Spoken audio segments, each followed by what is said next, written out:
I'm a white man living in a white man's world. Under our roof is a baby girl. I thought this world could be hers one day, but her mama knew better.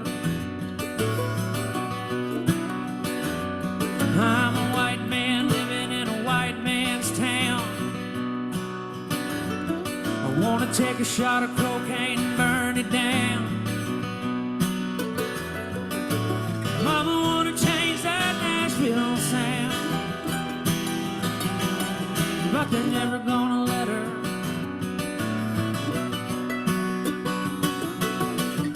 There's no such thing as someone else's war. Your creature comforts aren't the only things worth fighting for. You're still breathing, it's not too late. We're all carrying one great burden, sharing one fate. I'm a white man living on a white man's street. I got the bones of the red man under my feet, and the highway runs through the burial ground, past the oceans of cotton. I'm a white man looking in a black man's eyes, and I'm wishing I'd never been one of the guys who pretended not to hear another white man's joke. Oh, times ain't forgotten.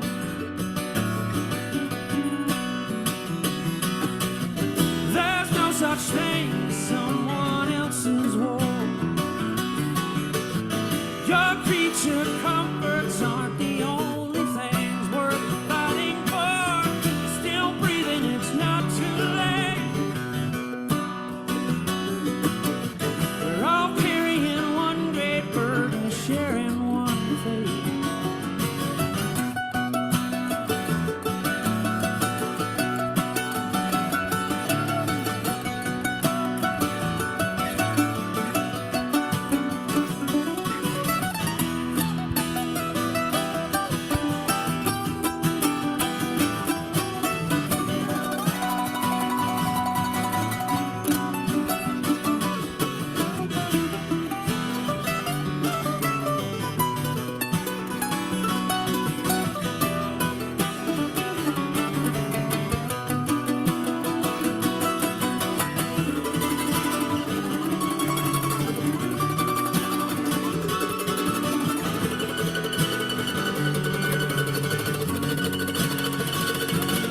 I'm a white man living in a white man's nation. I think the man upstairs must have took a vacation. I still have faith, but I don't know why. Maybe it's the fire in that little girl's eye. Maybe it's the fire in that little girl's eyes.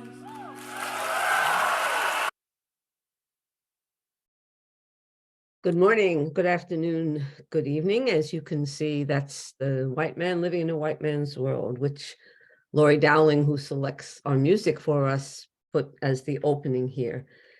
And one of the things we put on the side is, wish I'd never been one of the guys who pretended not to hear another white man's joke. It's white men thinking about living in this world and what it means when they kind of ignore it. So that's our opening. And our topic is looking at white men and DEI from the 4 generations. And we're doing this as a dialogue. Howard Ross, one of the founders of IAC, has graciously agreed to be our moderator. We have panelists from each generation. Lewis Briggs, and you'll get their introduction later, the boomer, Michael Davis from Gen X, Ethan Huckle, millennial, and David Goldenkrantz, Gen Z. So that's what we're going to do. And I'm going to do an update before we get into the topic, because we have something which we think is new and exciting to introduce, which is this is a new campaign that we're announcing for the first time today.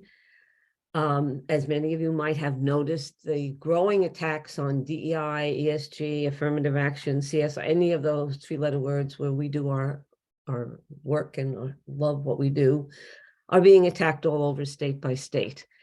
And it's a big problem, especially for our members in what we are calling the battleground states, Florida, Texas, Georgia, et cetera, living there as DEI practitioners. And they reached out to us and said, is there a way we can get together?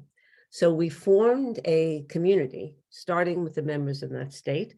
And we're starting a campaign called DEI is Thriving, which is an alternative to DEI is Dead, which is coming out from some of the naysayers. First, we say who we are. We're not going to take time with that. You know who we are, you know what we do and who we serve. And this is a piece that we gave to someone's helping us with the PR.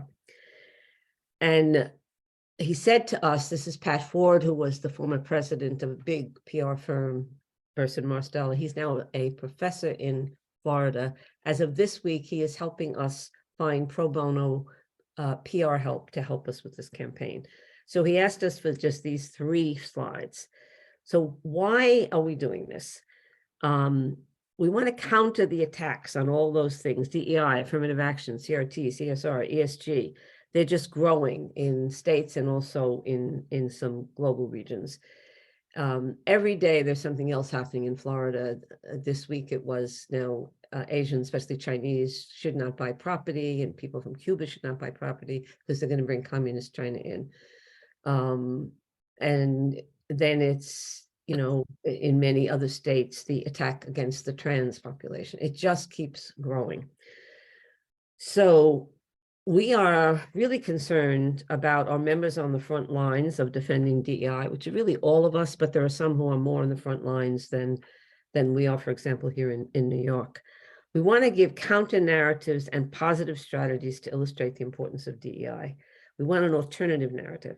And we don't want to keep saying the business case. People have seen that over and over and doesn't seem to make any difference. So we want to do something different, appeal to the emotions and humanity of those on both sides of the political divide. So if I'm a MAGA person, I can look at this and say, oh, that makes sense. I understand equity. That's great. But we're not saying this is what this company is doing. And we'll talk a minute about what that looks like. And it is IAC trying to fulfill the vision of being the voice of DEI global practitioners. So that's why we're doing it. What is it look like, the different elements? We're starting with webinars. We're going to go ahead with the June webinar, but we have already changed the July one to be a listening session where we're going to listen to the community of our practitioners in the battleground states. What are they experiencing? What do they need from IAC? So different kind of webinar, a listening session. We are going to do a separate webinar on how do we respond to these attacks. So webinars are part of the campaign, media and social media. We have a wide social media global presence, which Greg Jenkins and the social media committee really keeps up for us, and it keeps growing every day. So DEI is Thriving is the message. And so articles, blogs, op-eds, the constant flow for media and social media. Our advocacy committee, putting together things about how do we respond? Videos, the kind of videos we're looking for is not, here is my company and we have 32 BRGs, business resource groups, or ERGs. We're looking for a video that appeals to the emotions, showing the way DEI work is alive, well, and thriving. One of the former CDOs put something up on LinkedIn this week that Jorge Quezada sent to us, which is, this is the kind of thing we need. And it's a very simple video, and it shows a person with a disability in a wheelchair at a beach, going into the water, rolling into the water, being able to get off, swing around, get back on the wheelchair. It's just a wheel, it's not a big wheelchair, going back on the beach. That's equity. Equity is thriving. So he can now do what other people can do. it's, you look at that, there's nothing that says anything about right, left, or whatever. It's just DEI is thriving by this company that produces that. Deb Daggett also suggested some of the commercials that just show little kids, black and white, running, hugging each other, and different kinds of human things that go on. And the end of that commercial is Jesus gets us. We're not going to do the Jesus part, but it's the type of thing that we want to see.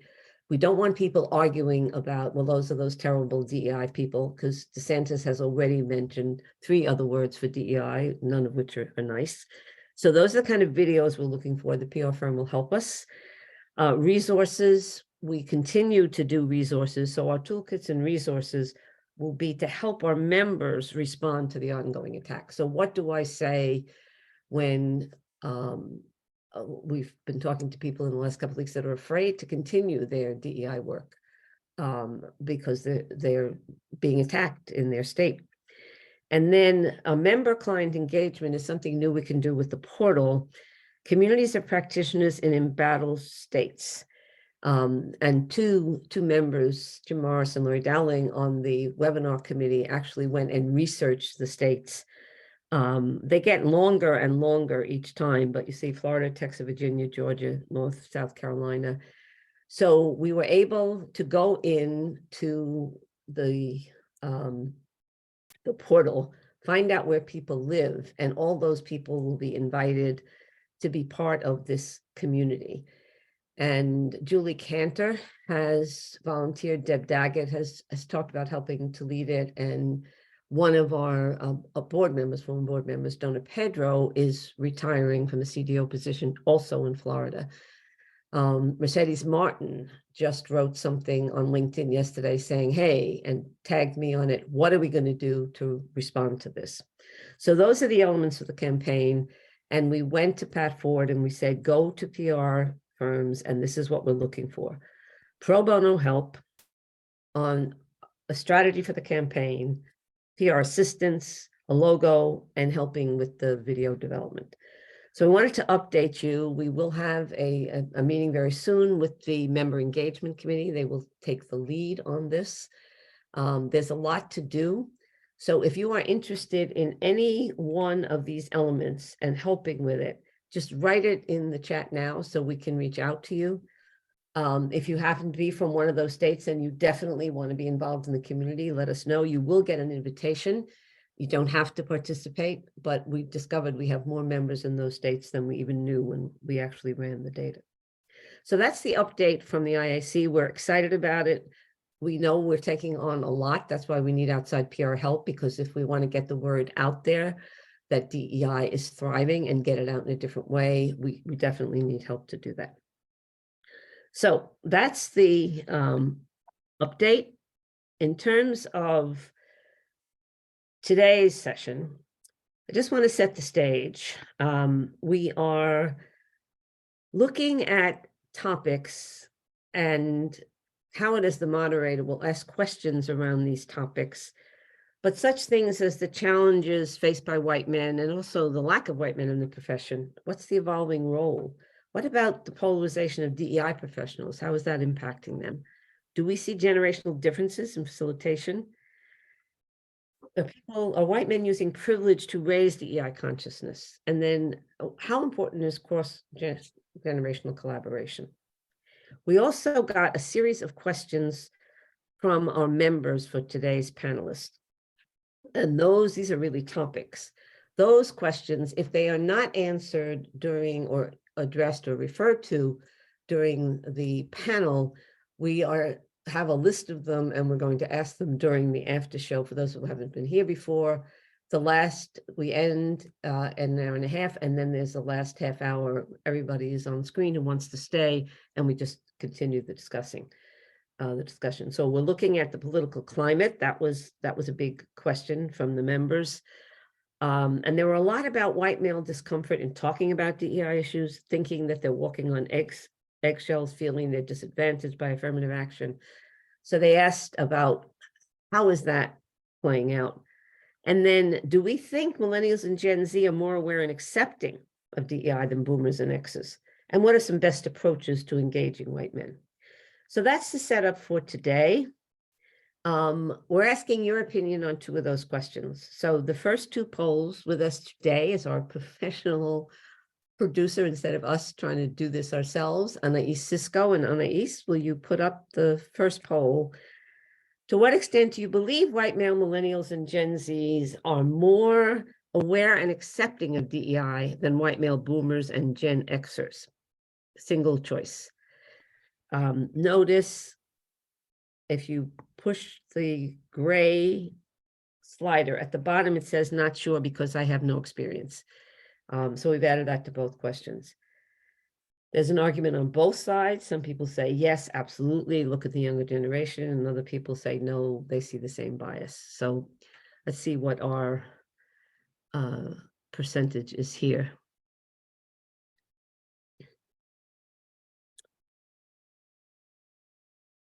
Okay, Anais, we have enough participants. Let's run the results. And what we see is almost half the group says yes, to some extent, they do think so. 22% to a great extent, and 9% to a very great extent. So generally, it's yes from this group that they think that that's true. And we can have the panelists talk about this. The second poll is the question that was asked by one of our members. To what extent do you see differences in DEI facilitation among the 4 generations? And we also, if you push the slider down, you will see, not sure because I have no experience. But if you have facilitated with someone from a different generation, or if you have been in a session with people from different generation, do you think that the facilitation process and the way that they facilitate is different? And this is the opinion of the group. We will also ask the opinion of our 4 generational experts.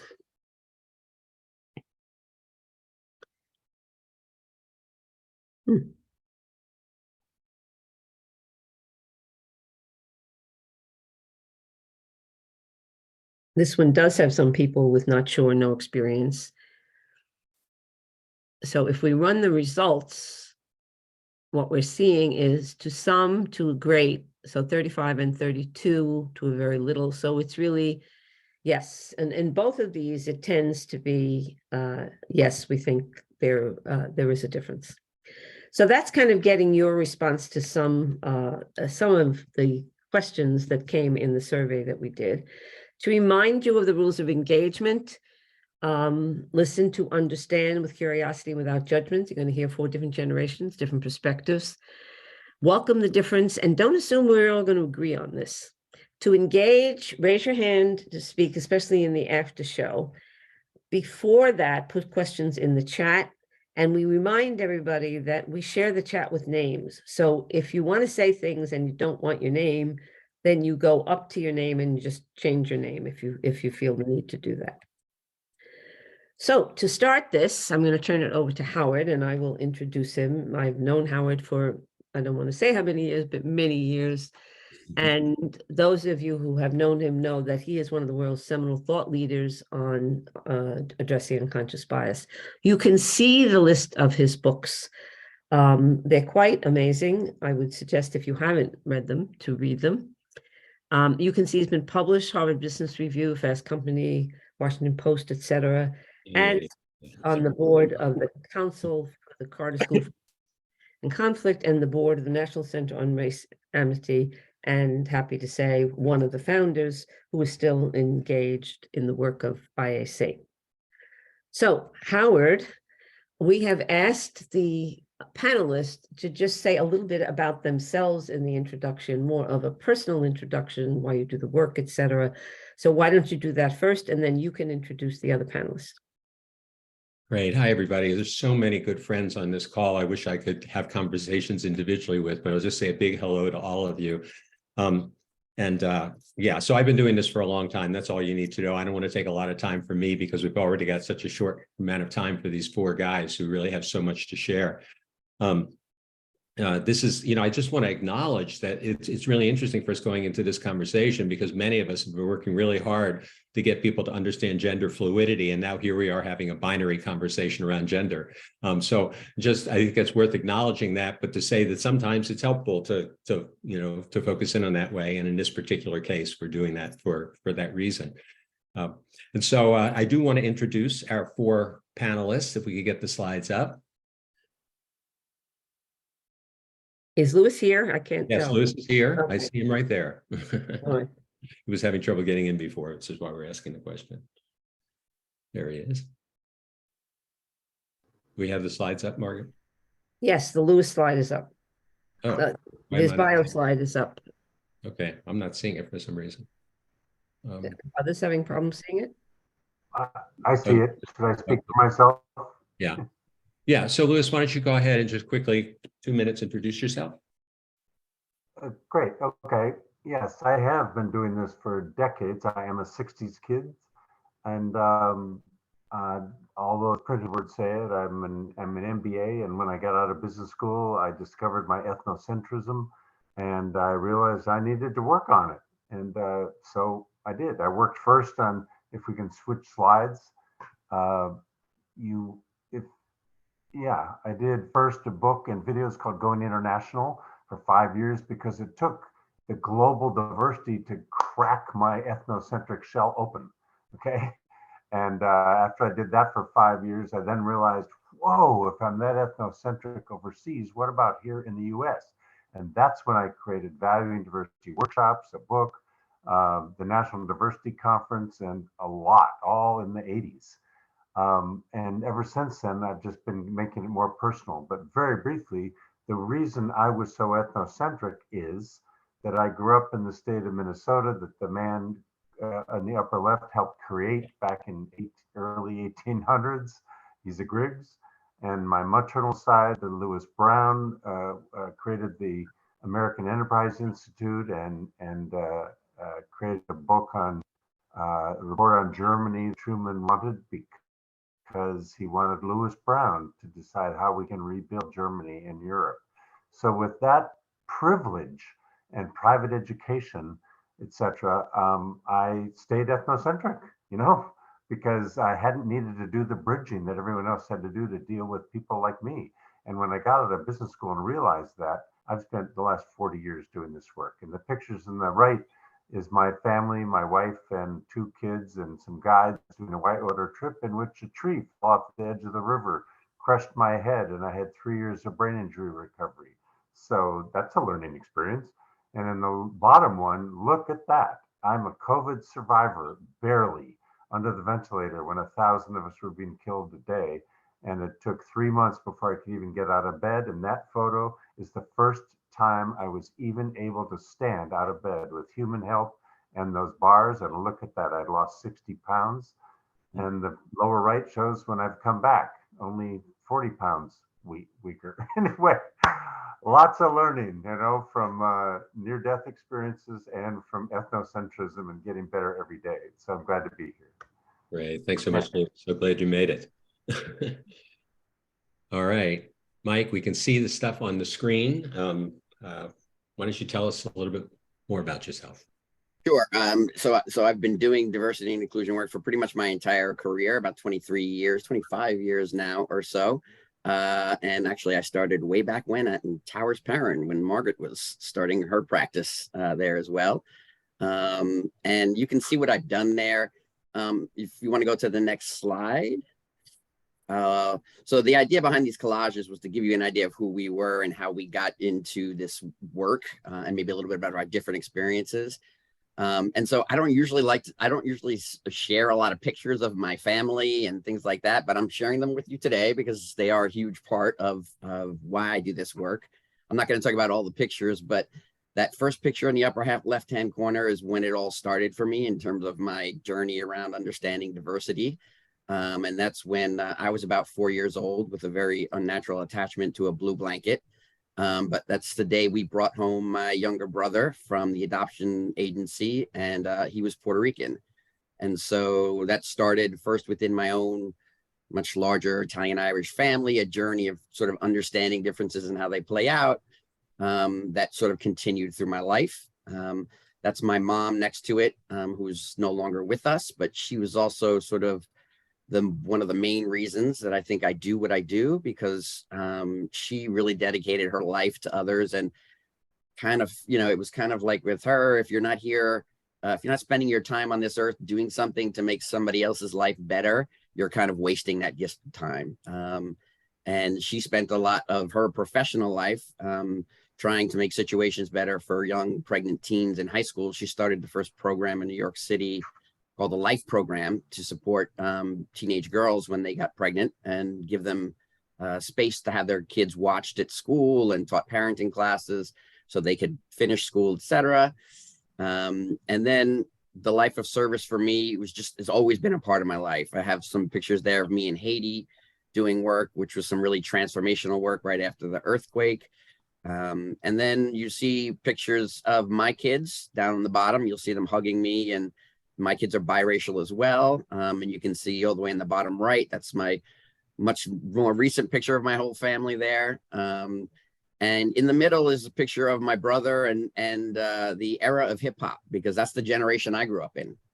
So, what I would call the old school hip hop, right? So the late 70s, early 80s, that's the generation I grew up in. And those were the messages that I was exposed to. I'm a Brooklyn boy, born and raised. And a lot of those messages were about change and the need to change. And so all of that stuff wrapped up together kind of makes me who I am and how I got into this work. Great. Thanks so much, Mike. Mm-hmm. All right. Let's go to the next slide. Ethan. Hello, thanks for having me. I'm happy to be here. My pronouns are he, him. You'll see them on the slide. And you'll know from my story as I tell you why I share that all the time. But you can see here a little bit about me, but I've, just like everyone else, I've been doing DEI work for a while now. And let's go to the next slide, because this is really why I do this work. I was the youngest of 4 kids. And if you have a family with a lot of kids in it, the youngest can sometimes be a mediator. That's where I was. I was the mediator of the family. And I think that the skills I acquired in that role have been serving me very well in this work. But I grew up in a Catholic family and very active in the church. I was an altar server and I was a vacation Bible school teacher. And one of the things that I always heard over and over again growing up was the people are the church. It's not this building, it's the people. And though my relationship with that faith has changed, in part because in high school I came out as gay, I now identify as queer, I later came out as transgender, my relationship with church has been something that's been a bit of a struggle. But this idea that the people are my church has been really central in my life. And so for me, I was welcomed and I was brought into a family of LGBTQ plus people. And from them, I learned what it looks like to stand up for each other, to be there when we're, cast aside by others, sometimes by birth families. I really witnessed people standing up and embodying all of those values that I was raised in, but I didn't see and acted in quite the same way. And so, that has been a lot of the work that I do. You'll see here pictured me marching in Providence's Pride Parade, holding the intersex flag. I was representing an organization that I am a board member of. In the bottom corner is I'm protesting with my wife and son at on behalf of trans youth. And, the one where I'm speaking, you can't really see it, but my shirt says visible for those who can't be. And that's really when I'm doing activist work around LGBTQ plus rights. That's really why I do that, is that I have a lot of privileges, in part because I am able to move through the world as a white man. I am also tall, which you can't get from this small box, but I am tall, and that gives me a lot of privilege as well. And the only last thing I'll say, I don't have to say much about it, but that last picture there is me and my son, Wesley. And I think for a lot of people who are parents, how that role and that relationship has informed the work that you do. It certainly has been a big part of my work, not the least of which because I started this work when I became a stay-at-home dad. So that's a little bit about me, but you'll hear more as I continue this conversation. So. Great. Thanks, Ethan. And finally, David.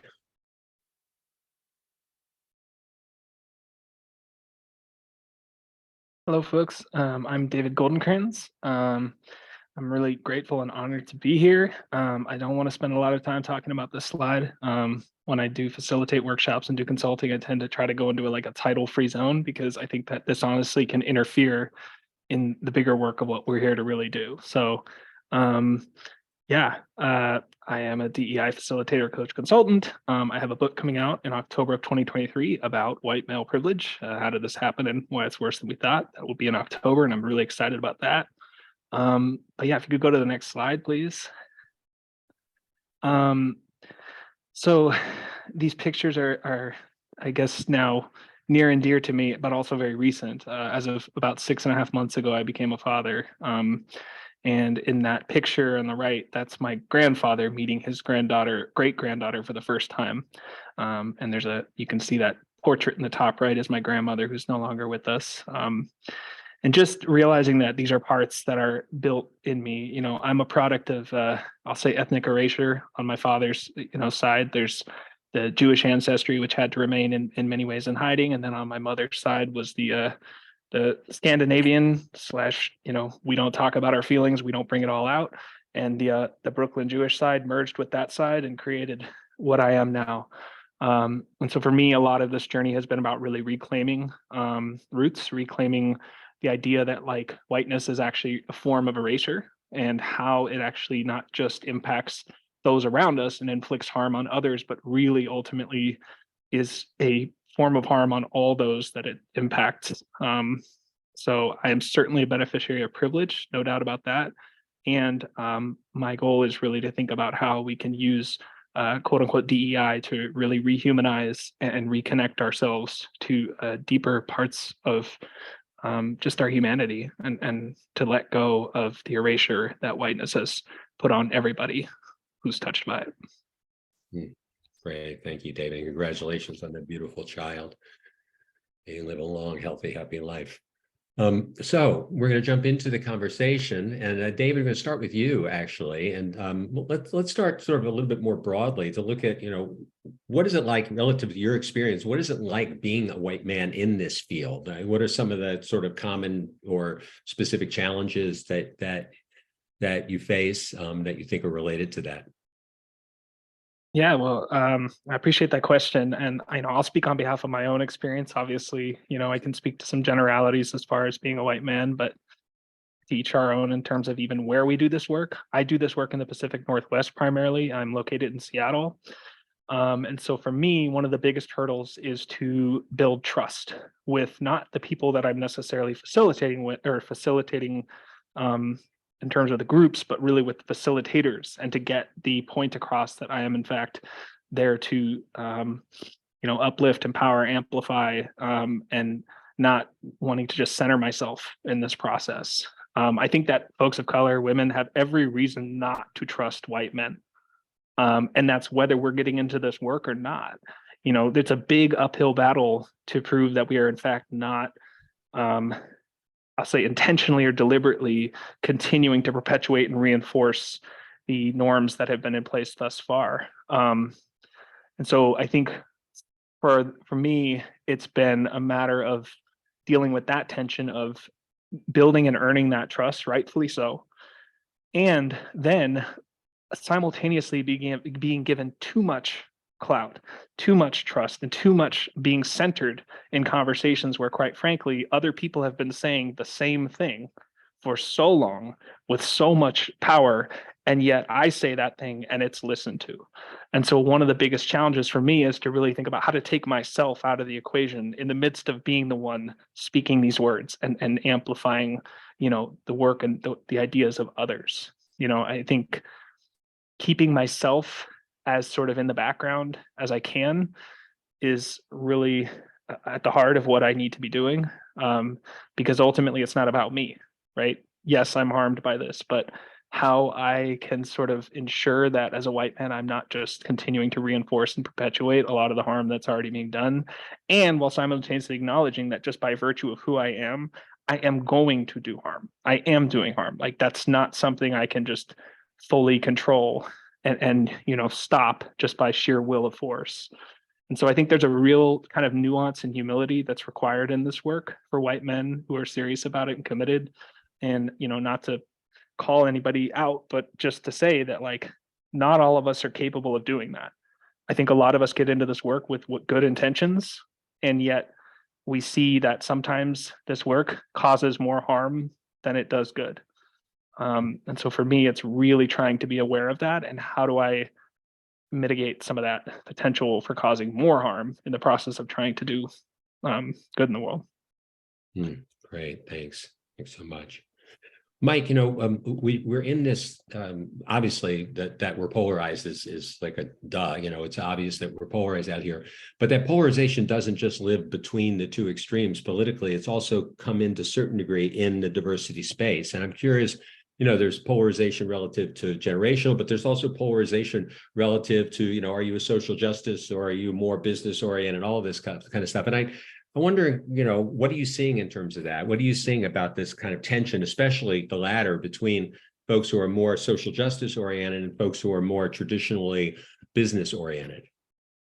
Yeah, I mean, I think it's causing a lot of concern for me. I mean, after doing this for 23 years, I've seen a lot of ups and downs in the industry in particular, but the polarization that I think is in the world in general, that has, increased so much in the world in general, has certainly creeped into our profession as well. And that worries me, because anything that sort of separates us reduces our ability to do the work. And so I've just noticed a rising tension between the folks who are more kind of social justice minded. Oftentimes they're the younger, newer people coming into the profession, versus the more traditional corporate CDO types who have been in the corporate world and trying to make change, et cetera. And, I understand where the tension is coming from. You have one group that's saying, things have been the same for so long, we need to see more change. But we also recognize that they haven't been in the profession for a long period of time in organizations, and that not all change is necessarily as visible as you might want it to be. But I see that sort of tension flaring up within the profession, and that just makes me incredibly nervous, because anything that causes tension and polarization within the profession is going to get in the way of us being more effective at creating the change that we all want to see. So yeah, definitely said there's been a rise in it, and it does concern me. And just a quick follow-up to that, Mike, why do you think we have a tendency to binarize? I mean, why can't we hold both of those spaces, do you think? I think the same reason we have a tendency to binarize a lot of things. I think it's encouraged, right? And I think that's part of what's bleeding in from the current, environment in general, and the political environment and the social media environment, which is so polarized, that people fall into that polarization and they feel pressured to, pick a side. It's either this or that. And even though we're constantly talking within the profession about the fact that there are many things that are not either or, right? And the best solutions are almost always, or usually both and, right? But we can fall prey to it as easily as anybody else. And so, that concerns me. And I think part of it might be from, for some folks who are just getting into the profession, whether they're, younger generationally or they're newer to the profession just in general.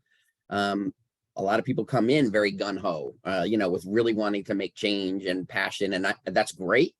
But there's just not the perspective of a longer period of time of doing the work. And why I think that's always been there, that's always been a reality. I just think it's been heightened more by the surrounding polarization that's going on in the world too. Yeah, thanks. Louis, you've been doing this for longer than anybody, practically. And, when you and I got into the space, but 40 plus years ago, there were probably only about 10 straight white men in the country doing it. So I'm curious how you've seen the role of white men evolve over that period of time. Well, I being an example, it started with ethnocentrism and very little personal work. I mean, there used to be a phrase, I'm afraid it's still true, called Minnesota nice or Midwest nice. And that really means, oh, why, of course I welcome you to be here and just like us. Why would you want to be any other way? I mean, we are just so wonderful, just the way we are. And if you can do that, well, that's a problem. And even kids, as aggressive as we were, helping to change the world in many ways, in hindsight, I can own that all the best we were doing then was to treat everybody the same, which wasn't much different than what I said about Midwest Nights. It's like, well, we gave equal opportunity, yes, as if we're the ones who had the power to give it. So that was where we started. And so I'm still, of course, always improving my own work, but I'm working with other white male executives now who still somehow are haven't yet figured out the self-interest we have in actually connecting, seeing, feeling the diversity of others as a huge gift to us. Not tolerance, not fairness, but not the business case. All of those are, and none of them are enough. So I'm always doing my own work, aren't we all? But I'm trying to focus not on my left in the MBA and the business case alone. But if that's a doorway, I'll go through it. But my real purpose is to try to help us really feel the personal benefit for connecting at a soul heart level with everybody, with no power over or under one another. And with our capacity to do that, we benefit from the diversity that enables us to co-create something to whatever our common goal is. And so that's the range I've been experiencing and helping to build over these decades. Great, thanks, Louis. Ethan, let's go to the other side of the generational spectrum here on this panel. And from your standpoint, what do you see from the standpoint of your generation? How do you see it evolving among younger people who are coming into the field, and what kind of dynamics are jumping out at you? Yeah, I mean, as a millennial, I think there's such a wide range of experiences, and a lot of the things that have come up have had me thinking about like the role of tech in our lives and how does that change the way we communicate with each other and the way we operate in the world.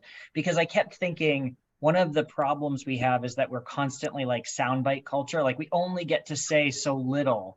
We don't get a lot of opportunities. I mean, certainly true in corporate environments. And we see so many people now in remote meetings where they're popping up, they're right in the meeting, you're on the agenda, and then they're gone. It's like, we need time to talk about things, and time is a scarce commodity. So I think as a millennial, I went through this process of, I grew up where, we didn't have a lot of tech. And then all of a sudden, yes, we introduced all of this tech, and I went both feet jumping into tech. And now I find myself peeling it all away because I can't handle all of that stimulus. I find myself having less meaningful connection. And so when I do this work, I'm often talking to people about how do we carve out more meaningful interpersonal connections in the context of these really challenging landscapes. Because I think that's really how we break down.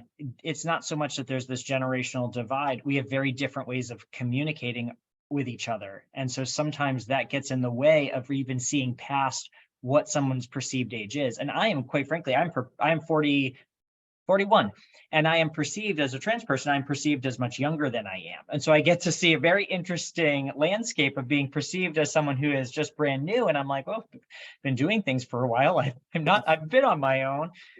So it's just interesting to try to break that down into the generations and see how there's overlap and then also some real differences that exist. And from your standpoint then, at 41, how do you feel tension between yourself and even younger practitioners who are coming in? Yes, but I find it easy to navigate. So I do recognize we have sometimes clear differences. And I also feel like that's the work, is like acknowledging and leaning into like, how do we grapple with that? Because, one of the things it's not activism, DEI work, but also there's an overlap. And I, as like working with folks in my community in Rhode Island on legislation, we had this recognition, it was after the 2016 election, where we started to say, we've gotten really comfortable going in the front door to grapple with issues because we had a welcome reception. And all of a sudden, the landscape was changing. And people who are of an older generation who had been doing activist work for longer said, we need to remember how to go in the back door and the side door and every other way, because that's how this work gets done.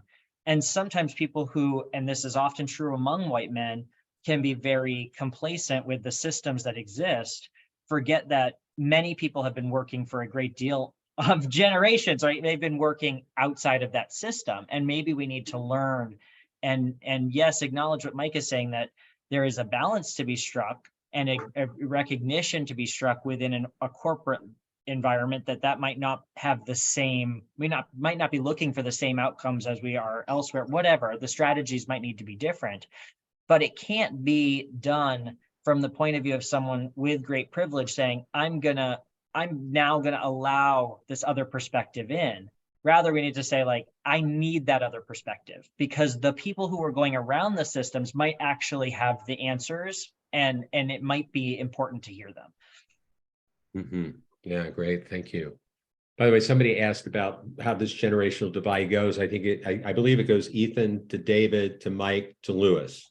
That's because I'm trans. Because I seem younger than I am. I'm So the yeah, baby. no, David's so on the David is younger side actually of the younger, I millennial, guess, right? yeah. So we're actually probably on the two fringes of millennial, Yeah. actually, right? So David's on the younger side of the millennials, and I'm on the older side of millennials. But I understand why you made the made that. I was yes. just trying to remember the bios, but that's great. Just to thank, so just very good there. And obviously, we could have had even younger practitioners. I don't know if we can get much older, Lewis, but we can get.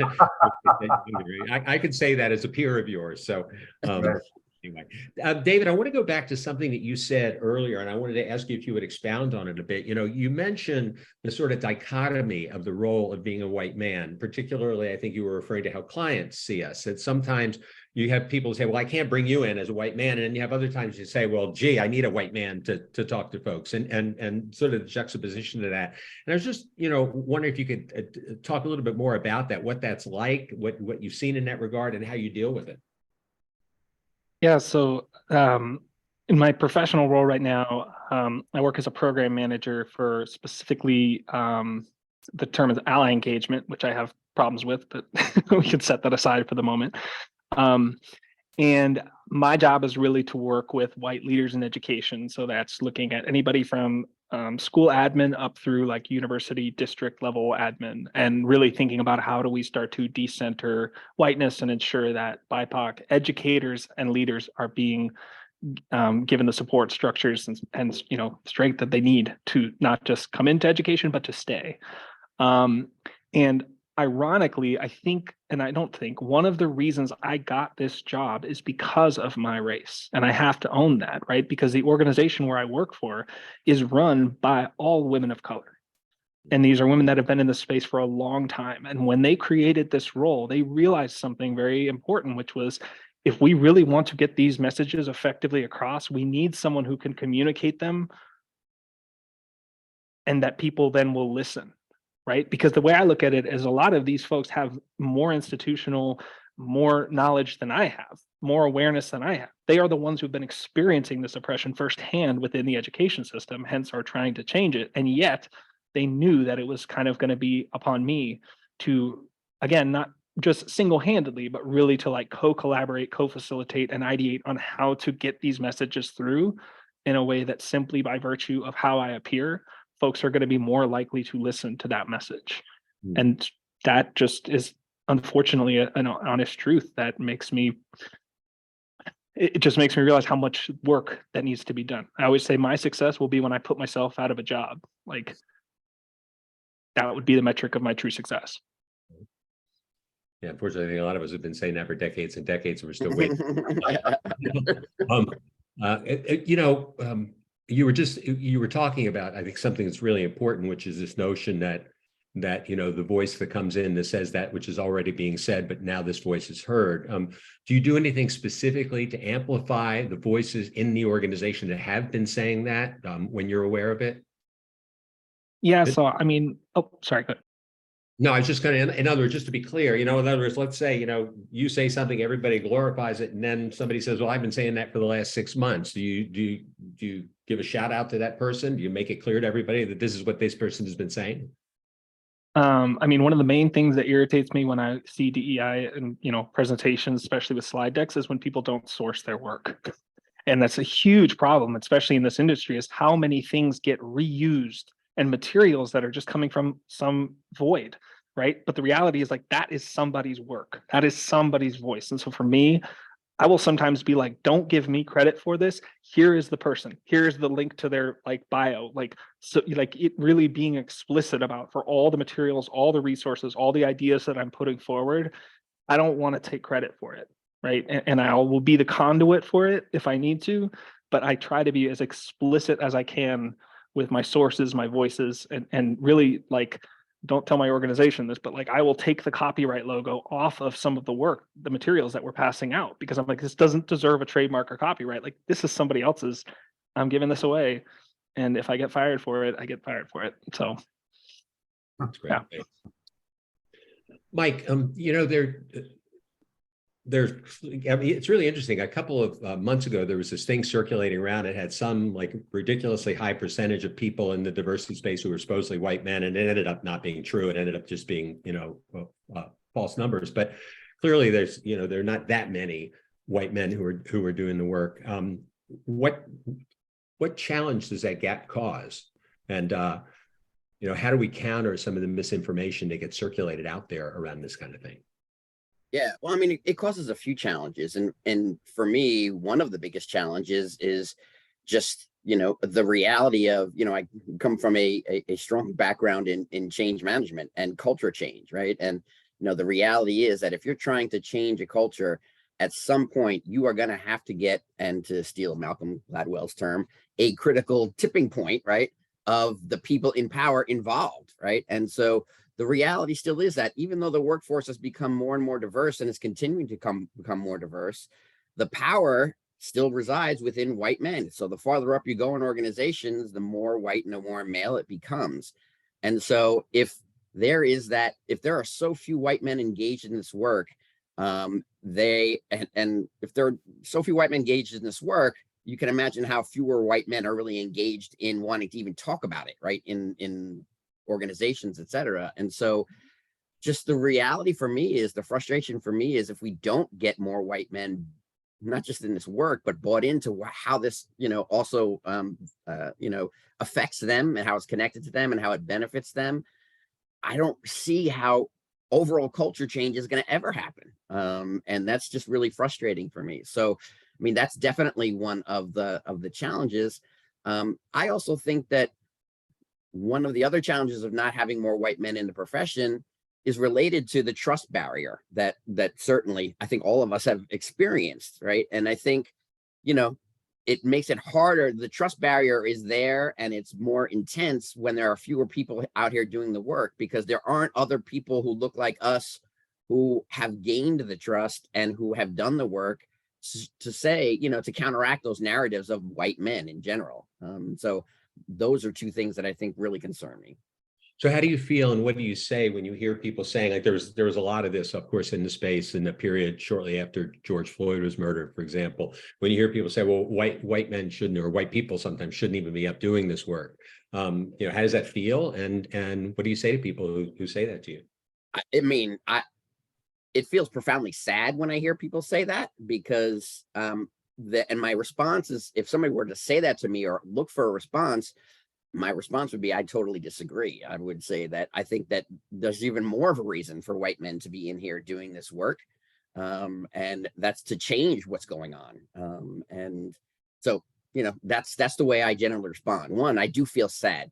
I used to feel upset in other ways, but I feel profoundly sad when I hear people say that now, because to me, that's just a realization of how far we still are from getting to the point where we recognize our interconnectedness, and that this will really become about inclusion and getting everybody involved, and seeing actual change happen.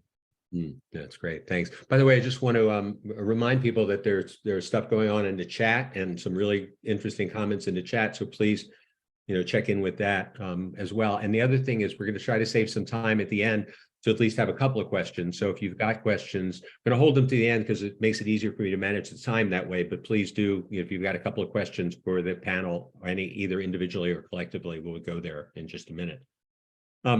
So Louis, you made a reference, and I know that this is something that's really important to you, about the inner work of practitioner, and particularly the ontological side of this, the focus on our being. And I thought, you might want to share a little bit about that, those, because I know you've given it a lot of thought.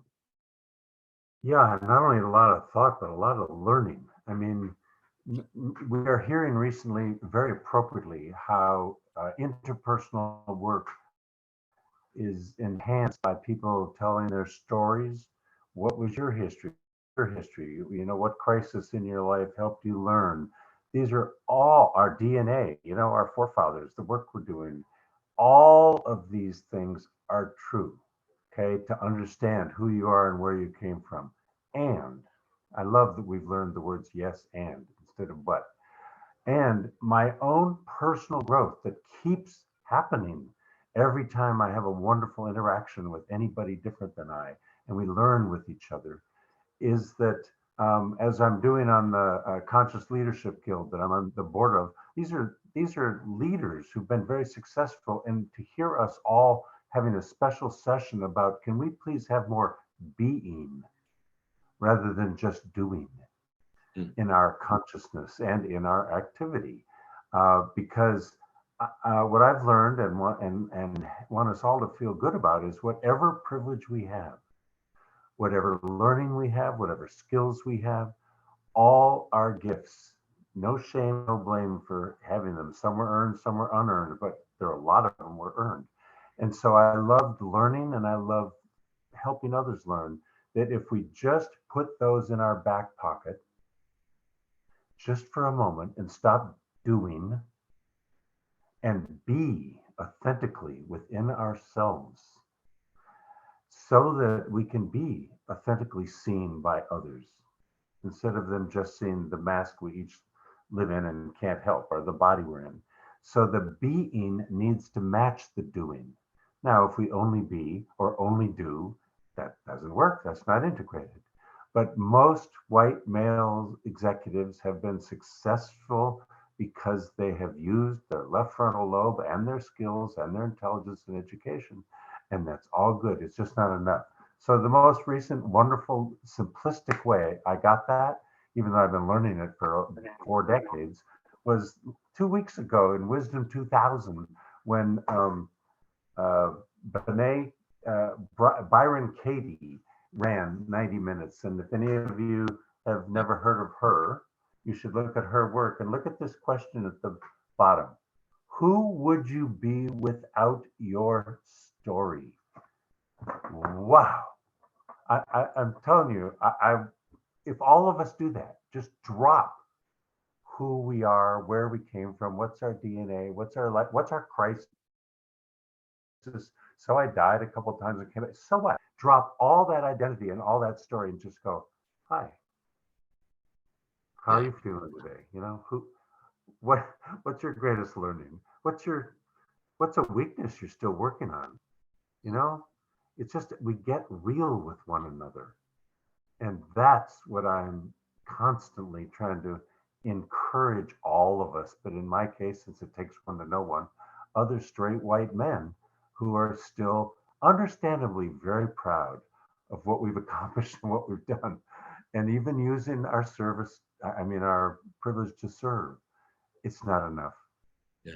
I'm getting the greatest gifts now when I'm able to just be authentically with somebody else and discover the most about them, and frankly, discover the most about my own true self. Yeah. That's the gift. Yeah. We bring one another. Thank you. Thank you for that. I just want to also, in terms of Byron Katie work, I got a chance to work with Byron Katie, gosh, it's got to be 10, 15 years ago now. Very powerful work. And Nancy Dadia just posted her website if anybody's interested in that. Nancy also reminded us that tomorrow is the anniversary of George Floyd's murder, and today is the anniversary of the Uvalde shooting. So let's just hold folks in communities in our heart, and a reminder of kind of the crazy world we're in right now. So Ethan, we'll come back to you. As a transgender man, you've got a distinct perspective on this issue. You have the kind of the very distinct, life experience of having looked at this, from being seen as two different genders. I mean, that's pretty remarkable. how's it impacted what you see in terms of the dynamic of gender, particularly around this issue, and then throw in some generational stuff too, if you'd like. Yeah. Well, first, I want to say that I agree wholeheartedly with Lewis saying, that I always tell people, like, I feel like storytelling has been a through line in my life because that's how I connect with other people, is telling them things about myself. And so that kind of leads us into this question, but I also want to acknowledge that when you come to that dialogue from a position of privilege and power, there is a great onus put on the person who is sharing something that is from an oppressed or just an other sort of identity. And it is an important thing to acknowledge that that's a huge emotional burden to be asked to share of yourself, and never knowing, when we talk about this piece of trust, never knowing how it will land and what you'll have to deal with as a ramification of sharing that of yourself. So I think, you're absolutely right. And I think it's about how do we create those spaces so people have the safety to share and the comfort in doing that and the support. And it's also like having those carved out spaces where you're not sharing those things or you're not being asked of it.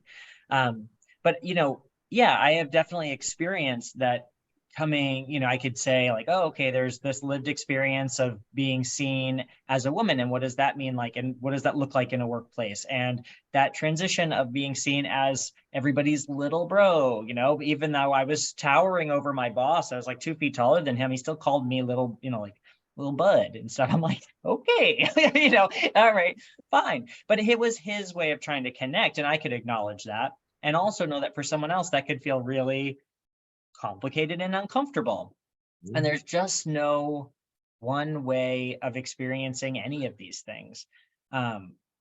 Just like all of our identities, like Lewis is saying, if you take out all of your story, all of those pieces of who you are impact how you interact with people. And so that's kind of why these conversations around generation or around any other dimension of our diversity get ultimately complicated, and appropriately and like humanly complicated, because we are far more dynamic than that.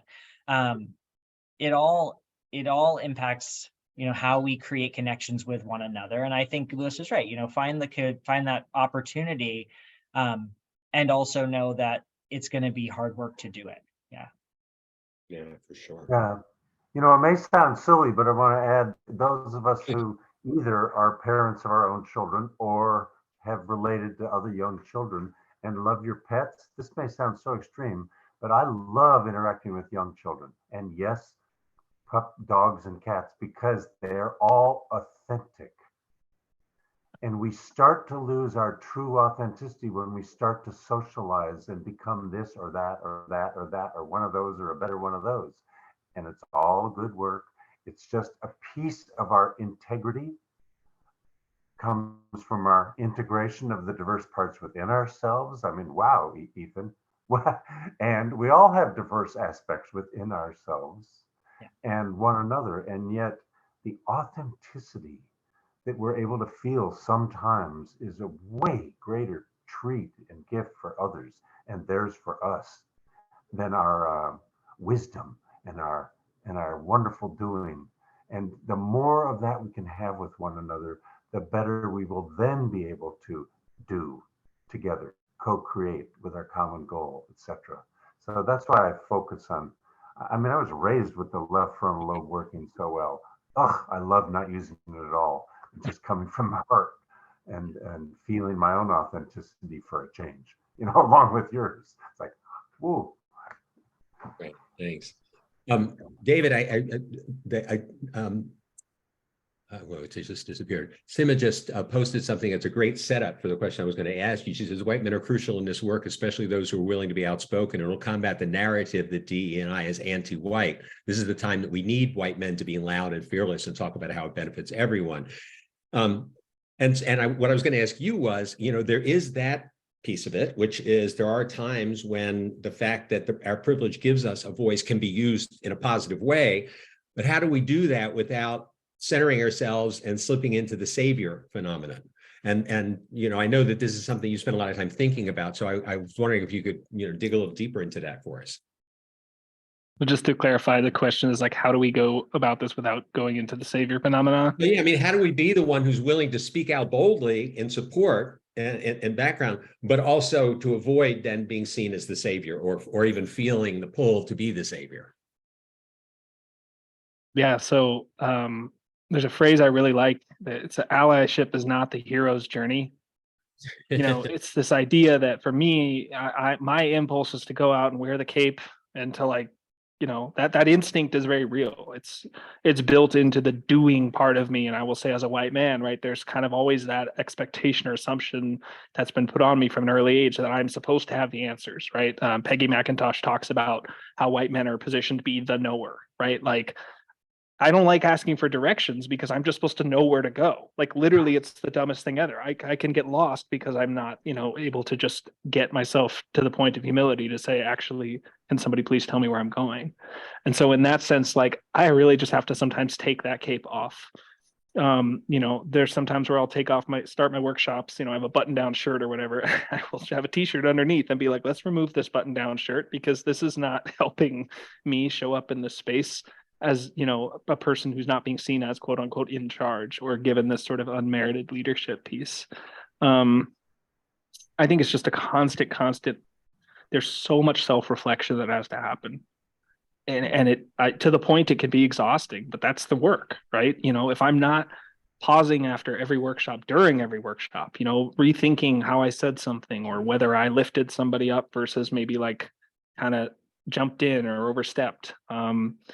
You know, I don't think it really can ever be like just I permanently step out of that savior role. I think it's a constant process of checking myself and being really, really aware of how I'm showing up in situations, you know, and even in just my daily life, it's taking a back seat sometimes and not always being the one to have to speak first, right? And always being the one that's coming up with the topic of conversation, just really being like, this is not, you know, a space for me to just show up in.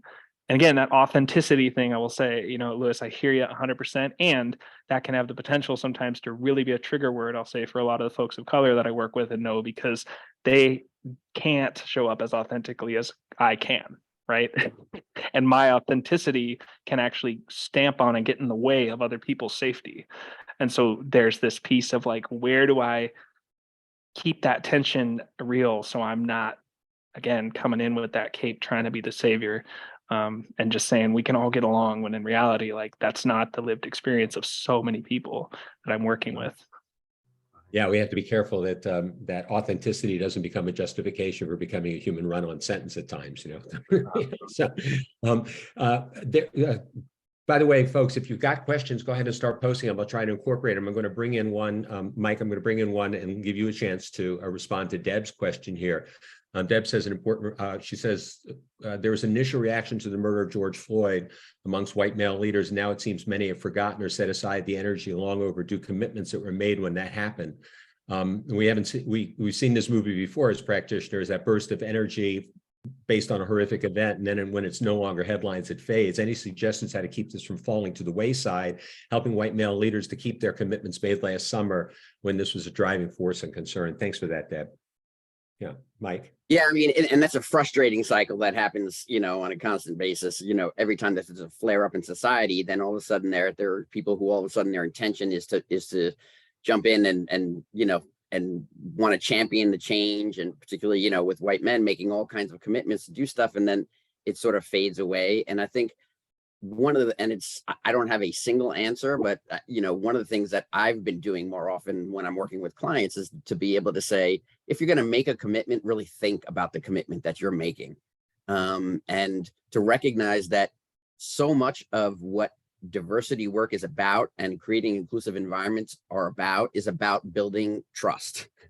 And if you make commitments and break those commitments, you are doing damage to trust that will take long time to try to fix, if you can fix it at all, ever. So for me, it's about when people are getting ready to make these commitments, really making them sit down and think about the commitments that they're making and recognize that, listen, making a commitment and not following through with it is probably worse than not making a commitment. Because it not only does it damage trust, but it creates anger and resentment. And so that's certainly one of the things that I try to do. The other thing that I try to do once these commitments have been made, I look for ways to hold people accountable. I mean, and that's just the reality. If you make a commitment and nobody's willing to hold you accountable, I can see you repeating that mistake over and over again. So, we talk about using our ability, our whiteness and white maleness as a tool sometimes to be able to maybe say things and have them heard in a way that they might not be heard, or from our, some of our colleagues who are women, people of color. I'm not afraid to be able to go up to some white male leaders and say, well, what about it? You said, that you were going to do X, Y, Z. And I can just say that I know that there are a lot of people out there who were saying, where's the beef? And I'm dating myself again, but, in terms of commercial, but don't expect people to take you seriously about this if you make these commitments and don't do anything about it. And I wish the press, for instance, when these things happen, would do much more follow-up, because they love to print the stories when these big commitments are made, but you have to look for smaller press outlets to get the follow-up, a year or 2 years later. They just don't make the big news follow-up when things are falling through. So that really frustrates me. So I put pressure on anybody I know who's in media as well to follow through on these things.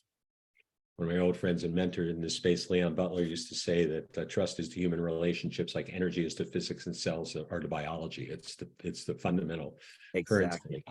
currency. And the other thing I just like to add to that is I think that some of us as practitioners, both internal practitioners and external practitioners, were so excited at some of those commitments that we also didn't stop to say, okay, you've made this commitment. Now, what accountability system are we going to put in place? We're so glad to get the attention and focus on it that we didn't even stop to know, even as Deb said, this happens so many times. So, Louis, Sylvester says, DEI practitioners are not therapists. So how can we bring about personal change for an individual, let alone a group of white males who've been hurt emotionally? You want to weigh in on that?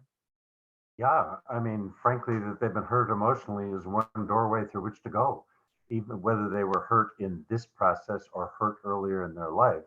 The vulnerability that we each are able to feel because we're hurt it enables us to, instead of entering that conversation with power over or thinking that we need to hold it, we don't want power under either.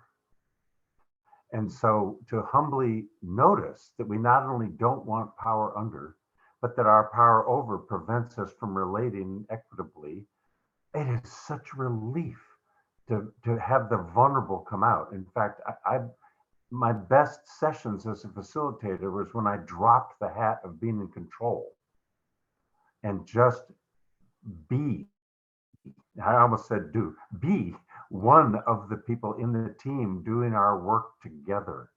Okay. So there are two organizations I'm part of where I've started their first diversity program, but by starting it, I very quickly got, not only within myself, but within the diverse individuals with whom we're doing it.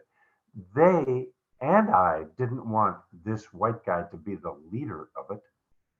They and I wanted us all to co-create it together. Yes. And so to feel our vulnerability is a gift. Like when I go up and speak over these years and there's not another white male in the room, I can feel the whole audience, 50 or 500. I can feel them go, who invited this guy? And I have to start with going, wow, thank you. I could feel that. That reminds me what it's like when you walk into our office or whatever. And when we can express our own weakness, I'm constantly recovering from my own ethnocentrism, my own ignorance, my own habitually acting as if I think I know the answer, instead of the gift I can feel when I go, I don't know. Can we work on this together? So I try to help bring them into whatever they're feeling that makes them feel vulnerable is actually a learning gift, because that's how others feel. Yeah. Great. Thank you so much. Helen. Hi, Helen. Nice to see you here. Helen has a great question, Ethan, and we'll give it to you. What price are we all paying for white men, quote, walking on eggshells? What's the loss for you as an individual, as a group, or as allies and advocates? Yeah. I All mean, of it? listen, I Oh, no, don't it was think, Ethan.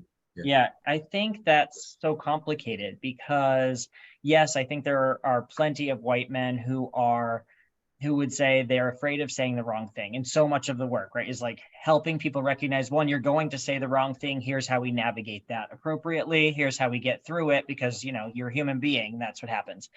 But it, you know, we also need to not center that experience. And so you're having to balance that out because so many organizations, just this, if you're looking at who's leading, you're looking at a whole lot of white faces and they're patting themselves on the back because they have like one person in the C-suite who's a woman, or there's one person who's, it's like, we're still there, right?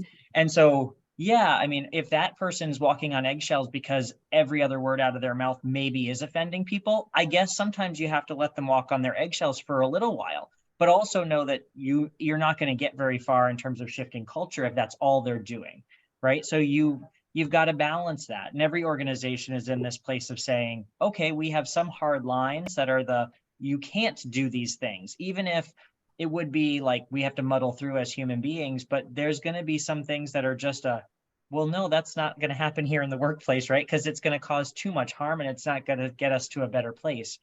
And also there's room for work, helping those folks who are feeling like they are censoring themselves all the time to start to have a better understanding of where the lines really are, what those lines are, what systems are attached to those lines, so that they can not just be avoiding offense, but can actually be a part of helping to make the environment more inclusive, because it's not more inclusive if you're just shutting up, right? That's not actually doing much.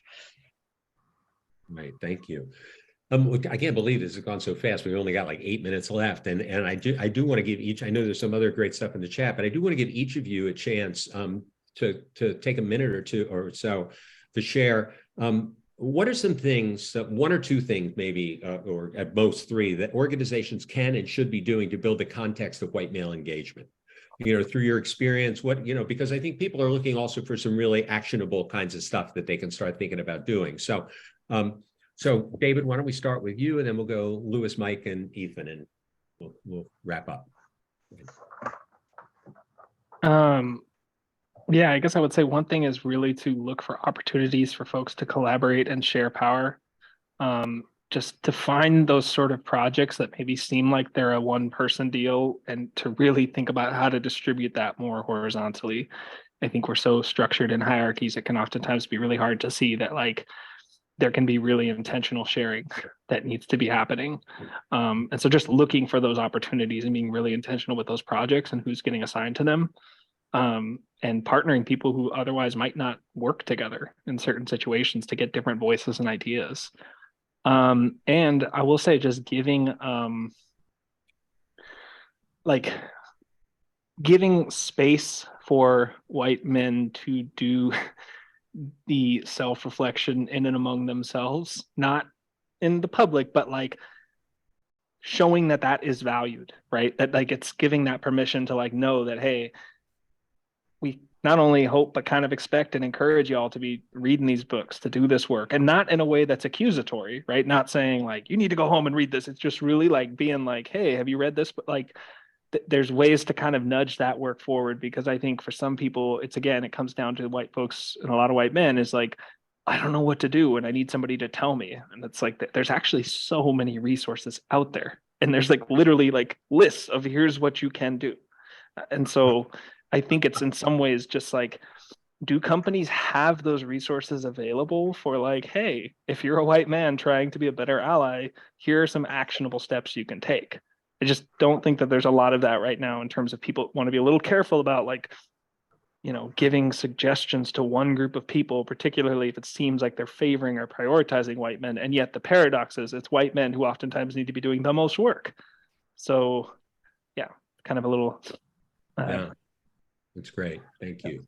Louis. Well, great. Got a lot of good things, David. One of them is do our own work.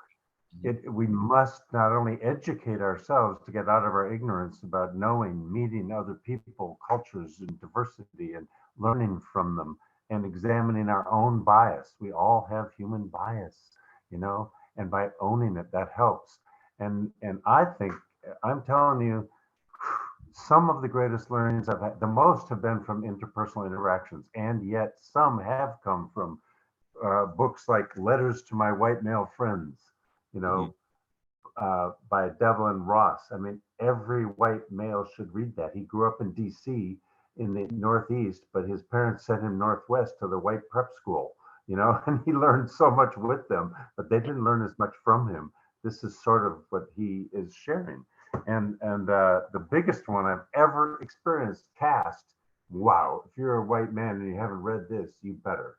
Now I know class is Yes. another issue, and melanin isn't the only thing. But when I read this, I went, whoa, yeah, we didn't put our knee on George's neck and we didn't do the lynching, but wow, I grew up with this and this and this and this. And it's just stunning to me. And the most recent one I just read isn't the title, Promoting Diversity and Social Justice, it's the subtitle, Educating People with Privileged Groups. And this woman, Diane Goodman, has done a great job. Talk about the list. Every page, you know, helps me not only learn myself, but how I can help learn other white men how to use our experience and to learn through it and be more inclusive of others. Anyway, that's a lot. We can got another hour, please. Yeah, thanks. We're gonna have to, because I want to give these guys their chance too. Mike. I'll just say quickly, I mean, I'm going to piggyback on some of what was said, and particularly what David was saying about experiences. And, you know, the only difference between me and many other white men in terms of my level of understanding of this stuff has been my life experience. And so that doesn't make me a better person, doesn't make me smarter. I grew up with a brother who was Puerto Rican in Brooklyn, and, you know, we were closest in age. So I grew up seeing how his life was very different than mine and how people react. These are just experiences that I had, my own kids and my experiences with that. A lot of white men don't have the opportunity or haven't had the opportunity for those experiences. So to the extent that organization can create opportunities for them to connect to people who are different from them. And, you know, if it's, you know, we used to do these great things, you know, that we call them different things, but, you know, diversity reverse mentoring programs where, you know, you'd pair up like a senior white male with a more junior person of color or woman, and, you know, they would mentor, the white male would be doing sort of the corporate mentoring about how to make it in the organization. And at the same time, they would be having conversations about what their life experiences were like and how they were different. You know, things like that. Those are basic things, but I think they're so powerful. But they require things like, you know, you need to give people the time and space to do that, right? One of the biggest challenges overall, I think, is the fact that everybody is so busy all the time that organizations just don't give the time for these things to happen. So to the extent that you can do that in an organization, that will increase the chance that you'll actually get some engagement, I think, from white men, or more engagement. Great. Thanks, Mike. Ethan? Agreed with everyone else, and especially that point about time, because we are running out of it. I would say accountability without judgment is really important. And I think that we are looking for opportunities to champion the work and the values, and maybe sometimes laying off the buzzwords because they can turn people away. So it's kind of like when we're polling around the Affordable Care Act and people were all in favor of the actual points of it, but not the name, and not Obamacare, right? Because that was turning people away. I think sometimes we have to think, okay, how do we network? Like we're, you know, pulling in people from, like David was saying, of all different parts of the company, of different backgrounds, different experiences. And then how are we getting them to work on the pieces of this stuff that really everyone is championing, that they do care about, and, you know, towards common goals, but maybe sometimes being thoughtful of when the language that we're using is stopping people from engaging. That's great. Well, thank you all. You know, there's been a lot of talk about sharing stories, and you know, I remember Gregory Bateson, the, you know, famous anthropologist, writing many, many years ago, back in the 50s, he was writing about, they were trying to create a computer that could think like a human being. So they built this big computer and all the wheels turn and it spits out a piece of paper. They pick up the piece of paper and it says, I have a story to tell you. They said, now they knew it was thinking like a human being. So I'd like to end with a story just to encapsulate some of this, because I think one of the things that's always important for us to remember is we've been talking about systemic issues here that affect broad numbers of people, but we also are human, and we each can sometimes project those systemic issues on individuals. And I was remembering, got to be more than 20 years ago now, I was doing a workshop, and We showed one of these old videos. Some of you probably remember, like I think it was called True Colors. They followed two men, one white, one black, and saw how they interacted in different ways and how they were treated differently. And there was this white guy in the group who just after the video said, "I can't believe that stuff's still happening." And there's a black woman in the team who just eviscerated him, just said, "This is the problem. The people like you don't see it happening right in front of your face." And he was sitting there like the guy in the Maxell ad with his hair blowing back in front of the screen. And then the next day we got into some memory sharing, people sharing their stories, and he shares his story. And his story is that he grew up in Appalachia with a family that was so poor that they took lard sandwiches to lunch, lard on white bread sandwiches to lunch. And the way he got his clothing, and as he tells his story, he's starting to weep openly, is that the Goodwill truck would come to their school and the principal would get on the loudspeaker and announce he and his sister's name and tell them that their clothing was here, go out front of the school to get it. And as we sat there, this woman then looked at him and she started crying. She said, "I grew up in Shaker Heights, Cleveland," which for those of you who don't know is the high rent district. She said, "Mom was a doctor, Dad was a lawyer." She said, "We never wanted for anything financially. And yeah, I had some issues, but who am I to be judging you?" And the two of them embraced in front of the room and we went from there. We just never know the stories that are there for people, for any of us. And I want to thank you all for your authenticity and your openness. I'm sorry we didn't have more time to hear from each of you. And for those of you who had comments, from the chat, thank you so much for those. I'm sorry we didn't get everything into the space, but did the best we could in the time we had. So I think we're going to stick around now. Margaret, I'll pass it back to you. Thank you.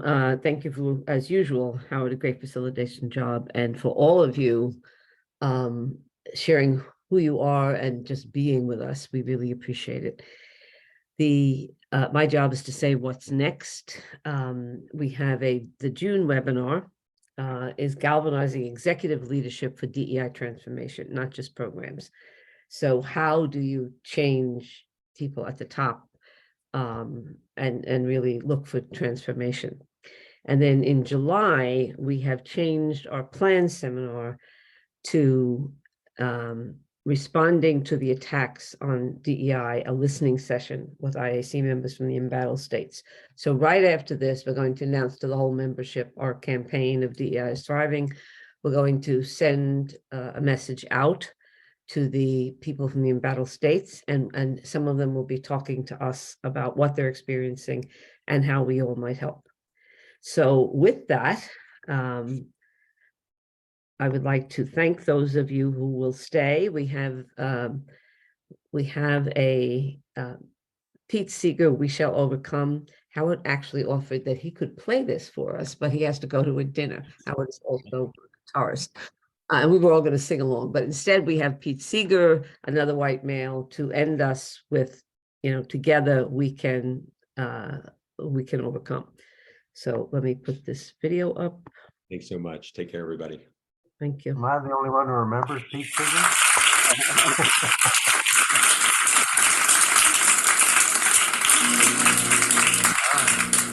Here's a song you can help me on. A great song.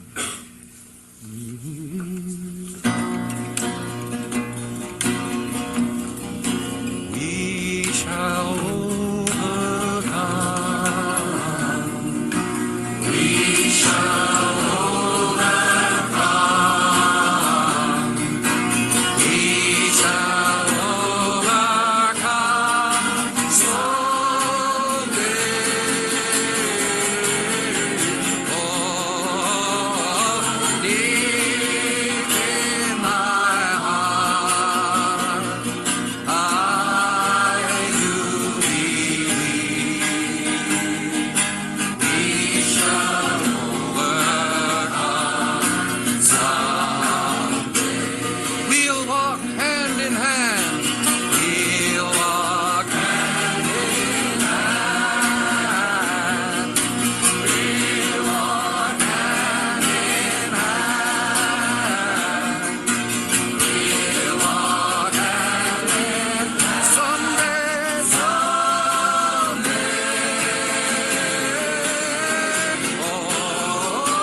verse was the one they made up in Montgomery, Alabama.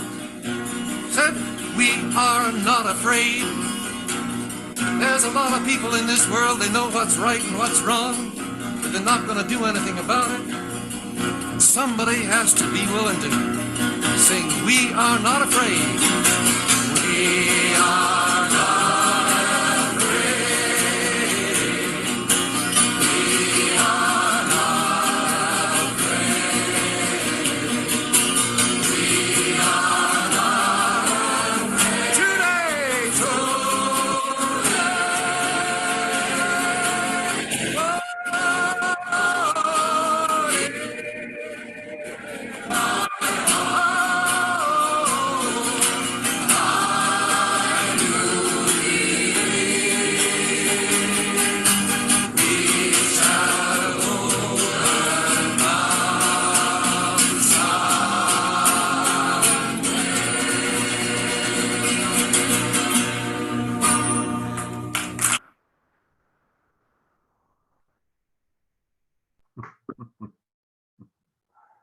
Yep.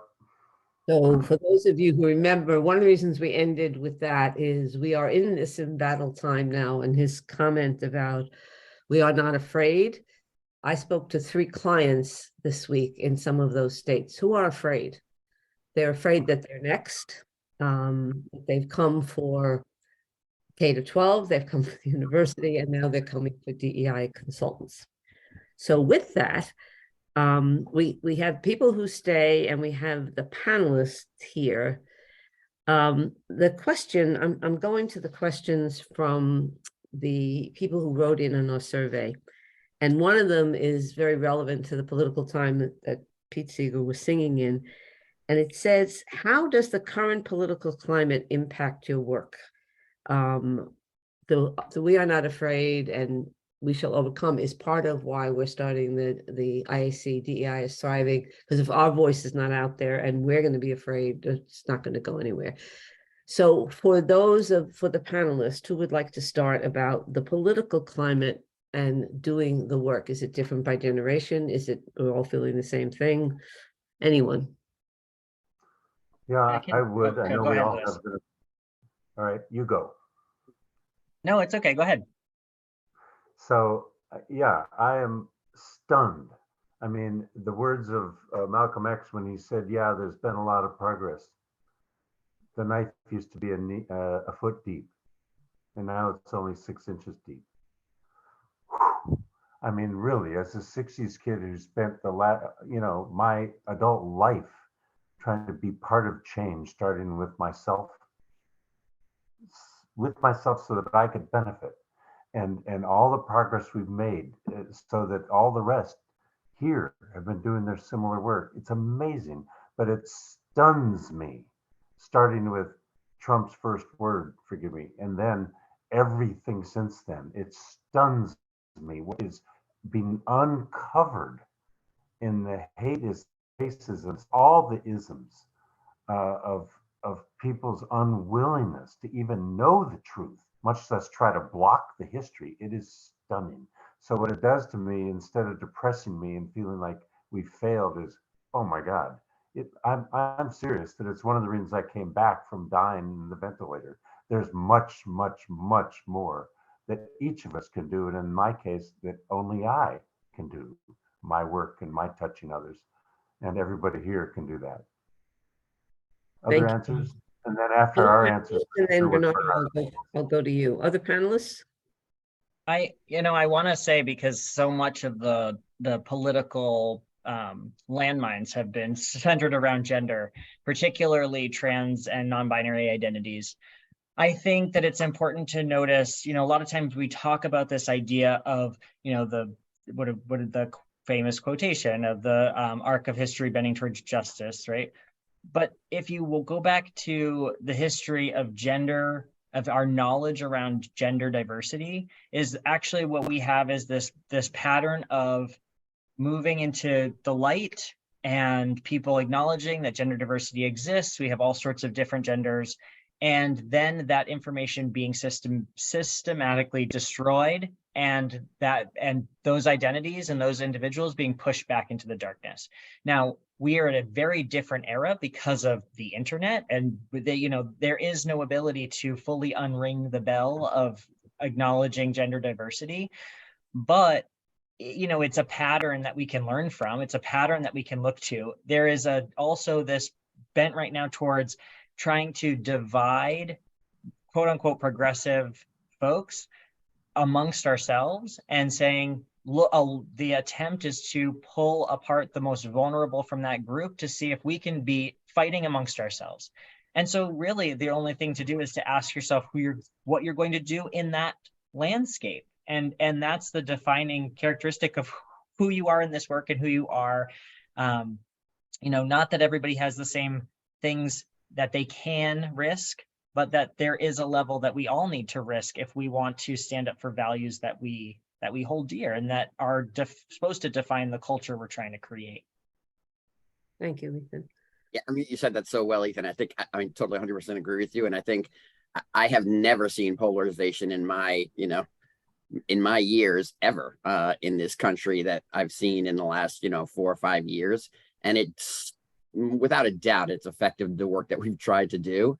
And, I already talked about how it's even, edged into our profession, and, that any schisms within the profession are just what people outside our profession want to happen, and so it makes me want to throw up red flags even more and more to say, whoa, let's stop picking on each other and recognize what's going on here. So I've never seen this kind of polarization, and it's made it really difficult. And, people, I'm going to, this is the family now. We're all here in the after session. Right. What people look at me like I'm crazy sometimes. And I say, we're just in the next phase of the Civil War. I mean, I don't think the Civil War has ever ended. And, it has gone into lulls and ups and downs. And we are heading again towards, in my mind, what could end up being another Civil War. Look what's going on in Florida and Texas. And then now, some other states are jumping on this, anti, trans and wagon, and the kind of, legislation trying to wipe out people's existence, really, or their ability to exist, is going to lead, if it keeps building like this, to much more serious consequences and much more serious actions that will have to be taken. And so it really worries me. I think we're in a very scary time right now. Thanks, Mike. The war analogy is an interesting one, because as we were trying to put together the DEI is Thriving campaign, we tried to name what are those states. And it was besieged, battleground. And then a white male said, those are very male words because they're war words. And then we went full circle and said, we're going to use them because they're words of war, battleground. And there is a war in this country right now. And so we went with the battleground states, and some people won't like it, but we did go full circle to say that says, what we're feeling right now. David, do you want to? Yeah, and I mean, the only thing I wanted to touch on is, since folks have kind of broached that piece, is there's this book, Break It Up: Secession, Division, and the Secret History of America's Imperfect Union by Richard Kreitner. It is undoubtedly one of the best laid out sort of historical pieces around the fact that our country never has been and never will necessarily be this union that we've claimed it to be, and how that has played into so much of the caste, class, privilege, all these things that we've sort of seen, come into effect. And this idea that each state that was formed in many ways was its own version of a mini secession. So this idea that we're somehow a perfect union, sometimes I feel like the lie that we're telling ourselves is part of the biggest problem. Because if we keep living in this false reality of this unified vision, and we all are in this country together and we're America, that actually in many ways perpetuates the problem. And it actually creates, I think, more divides and borders, and we see this polarization that's being escalated. So that was the only piece I wanted to chime in. Thank you, David. Bernardo, I've seen your hand up from the beginning. So are you commenting on this question? Or Yes, please. Thank you so much. I couldn't put it in writing because it would not come through clearly. So first of all, I want to thank the panel and Howard, because it's very profound, very thoughtful, very multi-layered, And I really appreciate it. There's a lot to unpack in what you each and all said. And I hope I can come back to it at some point because it was so rich. So I want to frame my question in that context of appreciation. But I love to think in terms of paradox and multiplicity and differences. And so I'm going to come from that perspective. Coming off of Howard's story at the end and what you said, David, in the beginning around whiteness being a form of ethnic erasure, and that really struck me. You know, I'm familiar with some of the work anyway, a little bit on the creation of whiteness. You know, as a Jew, as an immigrant, as a Latino, I'm aware of some of the subtleties and nuances, and my work has always been about the multiplicity of identity and the way we construct it in our interactions. And so the challenge I see is that I'm wondering if even as we speak to the importance of white men, as you all come together as white men, I see a lot more differences than just this supposed generational difference, which was not so apparent to me and possibly to others didn't seem like a big one. I see many other differences that you didn't talk about that are probably as or much more important, just like in Howard's story or implicit in what you said, David, about your own background and what that means for what we're hiding as well as what we're bringing out.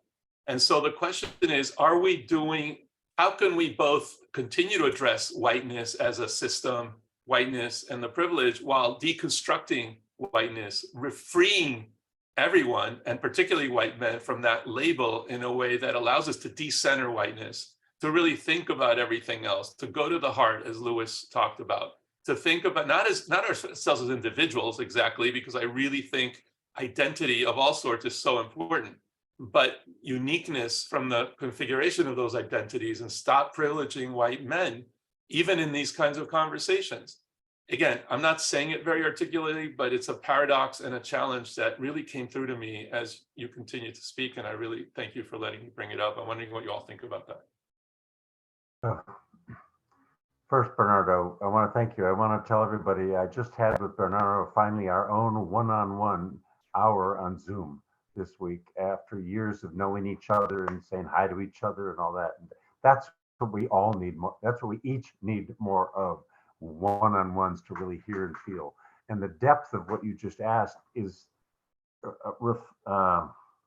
enables me to reflect that my own experience is an example of what you're both talking about is the problem and your hope. And that is, my DNA is 14 generation, all English blood since the Mayflower. Just imagine the righteousness that other whites aren't enough if you're not Anglo, my God. And I have the chart all the way back to both boats. And coming from that background, from a family that helped create 2 states, but never told me about the Native Americans, you know, and on and on and on, into my learning experience, in which I not only have learned to value instead of tolerate the diversity that each person gives me as a gift, and I hope I can give as much in return. But you know what? When to go past race and ethnicity and culture and gender and everything else, all the way to trans, which makes the cisgendered father go, whoa, what? And then I discovered my friend's daughter, who now is a man, and my friend's boy, who is now a woman. And it's opened my heart so fully that my last statement is, you know what I finally discovered? In addition to each of us having identities which are an accurate part of ourselves, and we each have many parts, this whole new knowledge, consciousness that I've been able to develop helps me take the spectrum and realize that actually, given all of our unique differences within ourselves and among ourselves, we are each not only one as humans, we are uniquely different, each of us, in the only DNA in the history of life on Earth and in our life experiences and identities. And the last sentence is, do you realize, I finally realized each of us is only capable of being exactly who we are. And thank goodness, among each of us who accept this, that trans has helped me realize, yes, just the way we are. And if everybody can be, if all of you can be just exactly the way you are, forget our commonalities now and our differences, just be. That means, wow, you mean I get to be a straight white yuppie wasp who loves my golden retriever, and, and whatever else that, and my tennis? And the answer is yes. And wear your silly blue shirt, Louis, and let everybody be who they are.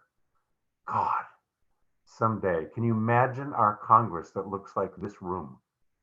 These 12 of us. What an incredible democracy and economy we would have. It would be an example of we the people, and that's all I work for instead of giving up on it. Thank you. The challenge, that's a wonderful, wonderful image, Louis, and I think we all agree that that's what we want. But the challenge is there's so many people in this country that don't want that, that are fighting nonstop to prevent that because they're scared. They are so scared of living in a world where people, they're not the people in charge and they're other people, and they see it as a zero-sum game. And if anybody else gets some, it takes something from them. And that's, and there's some truth to that in some situations, but they can't bear losing power, losing access, losing resources. And they're terrified. And the way they're dealing with terror is anger and vile behavior. And that's the scary thing. I mean, I agree with you. It'd be wonderful if we could all just be, but the world isn't allowing it these days. It's terrifying, but I still am such an optimist, and having come back from 3 near deaths, because life is so good, that I really think the only good news that Trump brought us by uncovering all of this now, and Texas, is that even if 30 to 35% feel that way, or 40, my God, instead of 1%, they still aren't going to win, because it triggers all the rest of us to just not only be, but do, to absolutely make sure that our unity and our inclusion and our therefore democracy has to exist and will exist. It's just like we 60s got so active once. Well, guess what? That amount of activity is needed again. And there is no other way but to defeat that, and we will. Can I jump in for a second? Is that okay? Sure. I would say, like 2 thoughts. One is that on an interpersonal level, one-to-one, I am optimistic, because all of the people, I tend to be in conversation with people, and on a human level, individually, I find people open to connecting, that, you can kind of get through those areas where people are afraid. But the systems are challenging and the politics are really hard right now. And I think part of that is, we are so separated from each other. We do not connect across difference outside of a workplace. Workplaces are really the one place where people tend to work with folks who believe things different than they do. Otherwise, they go home and they're in their silo, and those silos are reinforced. And so that, there's an imperative to this work because of that. But I think it is really complicated, and I don't want to downplay the complication there, because I think that it's really challenging to break through some things like that.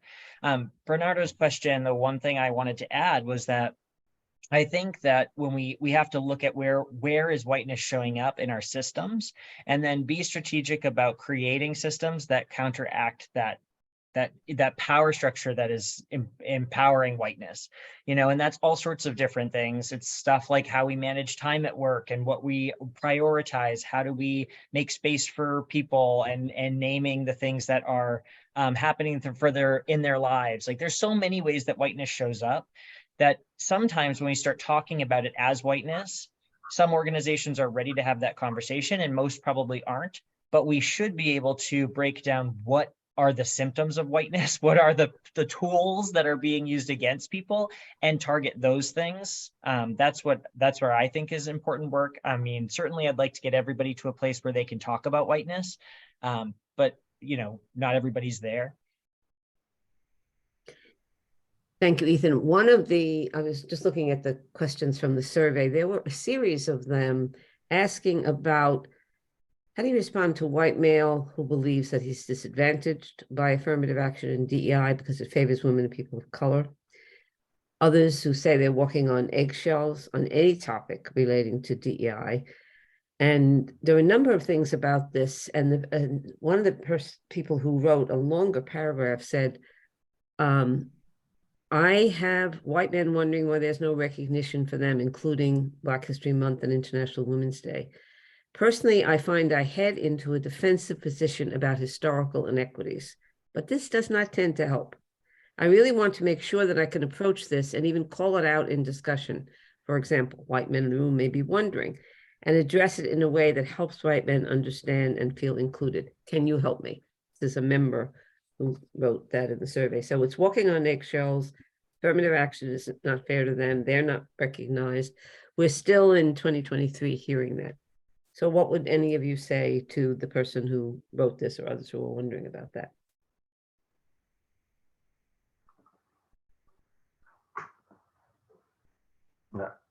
We know I'm always happy to go first, so I don't want to. I want to let you others say that, and I'll then say what I feel. I was similarly wondering if Mike and David, one of you might take it first. David?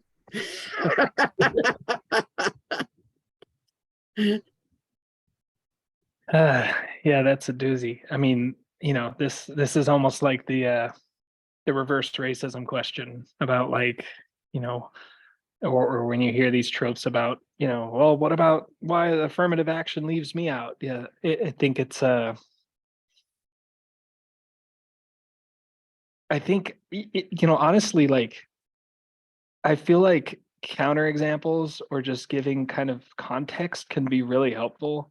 And I know that sounds trite, but like sometimes it's just finding other ways to describe the same phenomena.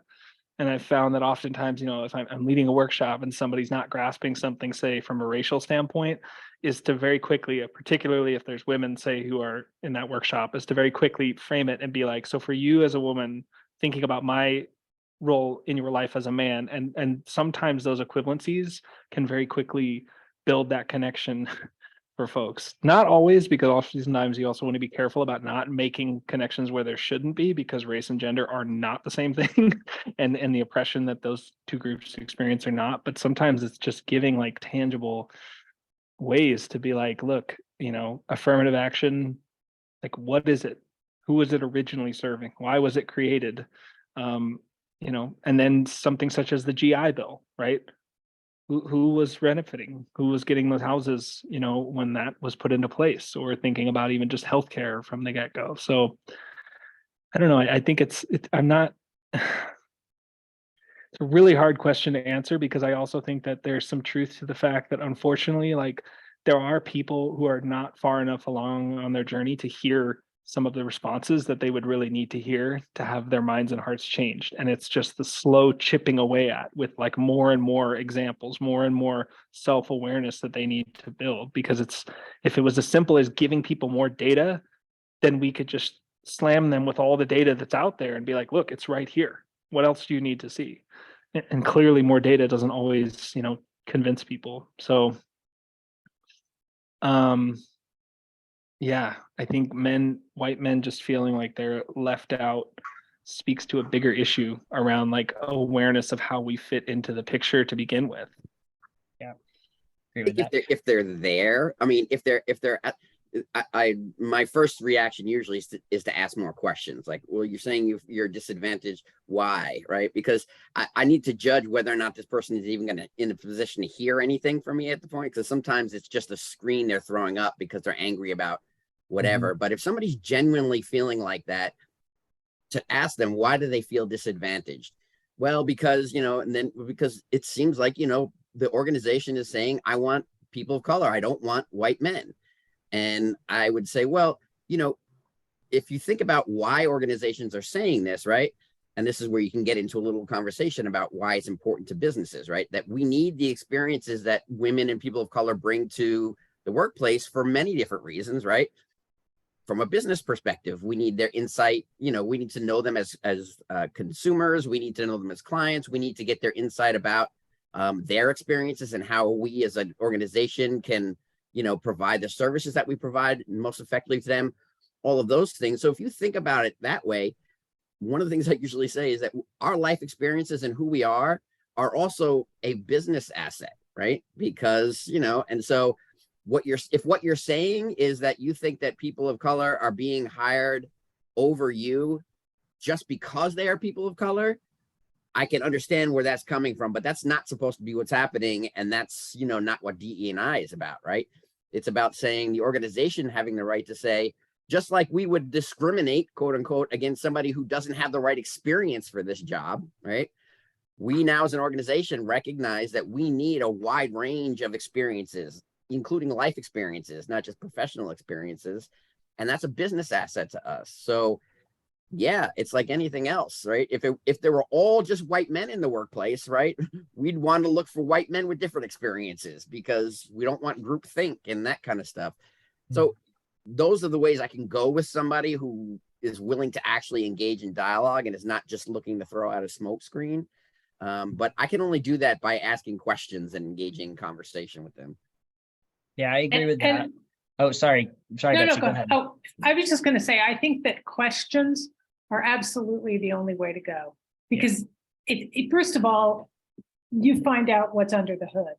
You know, I mean, at least for me, I hear that and I'm like, what the fuck are you talking about? But I know that that's not the right response because I really don't know where it's coming from. I mean, it's the story that Howard or somebody told at the end about the woman who had a horrible experience. You know, she whatever, I can't remember what the connection was, but when they listened to what her experience was, or no, when she listened to what that experience was, she had a completely different reaction. That being said, I do think that people, Mike, there was something that you were just saying about I'm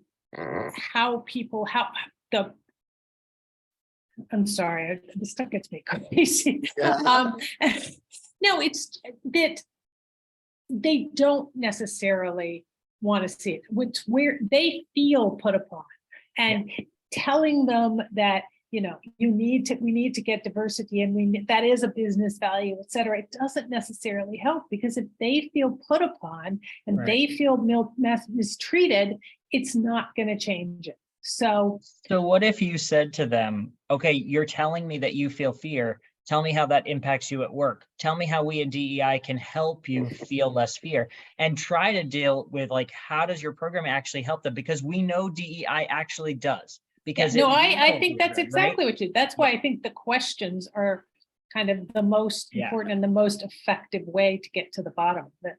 It's okay to honor that fear without saying that the circumstances that they are attributing to it to are justifiable. It's, you know, you're not having to co-sign that particular ideology without saying, like, oh, you're afraid at work.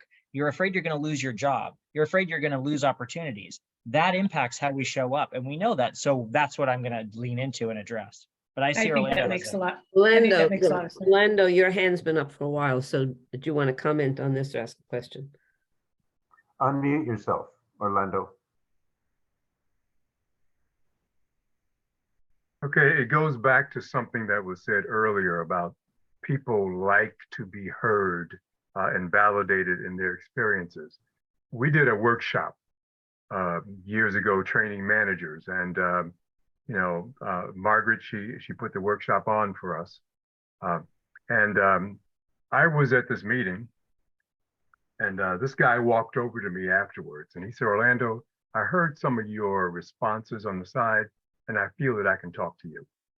He said, every time we hire and promote a woman or a person of color, I think we deprived a qualified white guy of a job.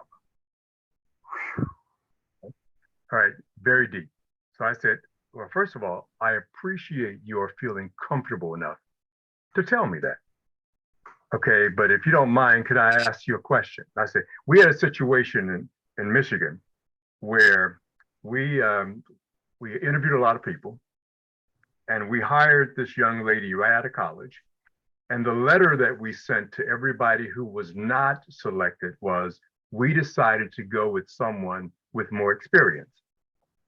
Okay, this guy in the pool had 25 years of experience.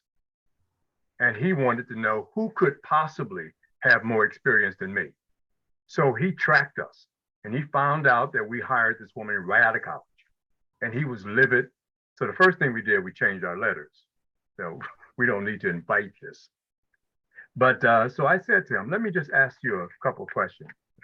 I said, if you had been outside the door where the interviews took place and you saw both of them leave,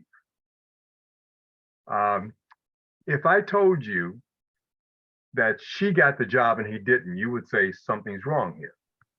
I said, but suppose I told you that he had 25 years of experience, but actually what he had was 1 year, 25 times. No growth whatsoever. Should we have hired that guy? He said, oh, no, no, no, no. Suppose I told you that he was belligerent, condescending, and just a nasty person. Should we have hired him? He said, oh, no, no, no, no, no. I said, so all you would have seen was her age and his experience. So what I want you to do is trust the process. Because if you ask anybody who hired anybody, how soon did you realize that you made the right decision or the wrong decision? They'll say, oh, weeks, months, and so forth and so on. How long would it take you to get rid of that person?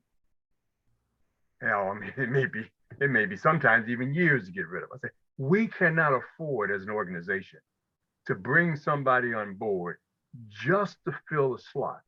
So what I ask you to do is trust us and trust the process.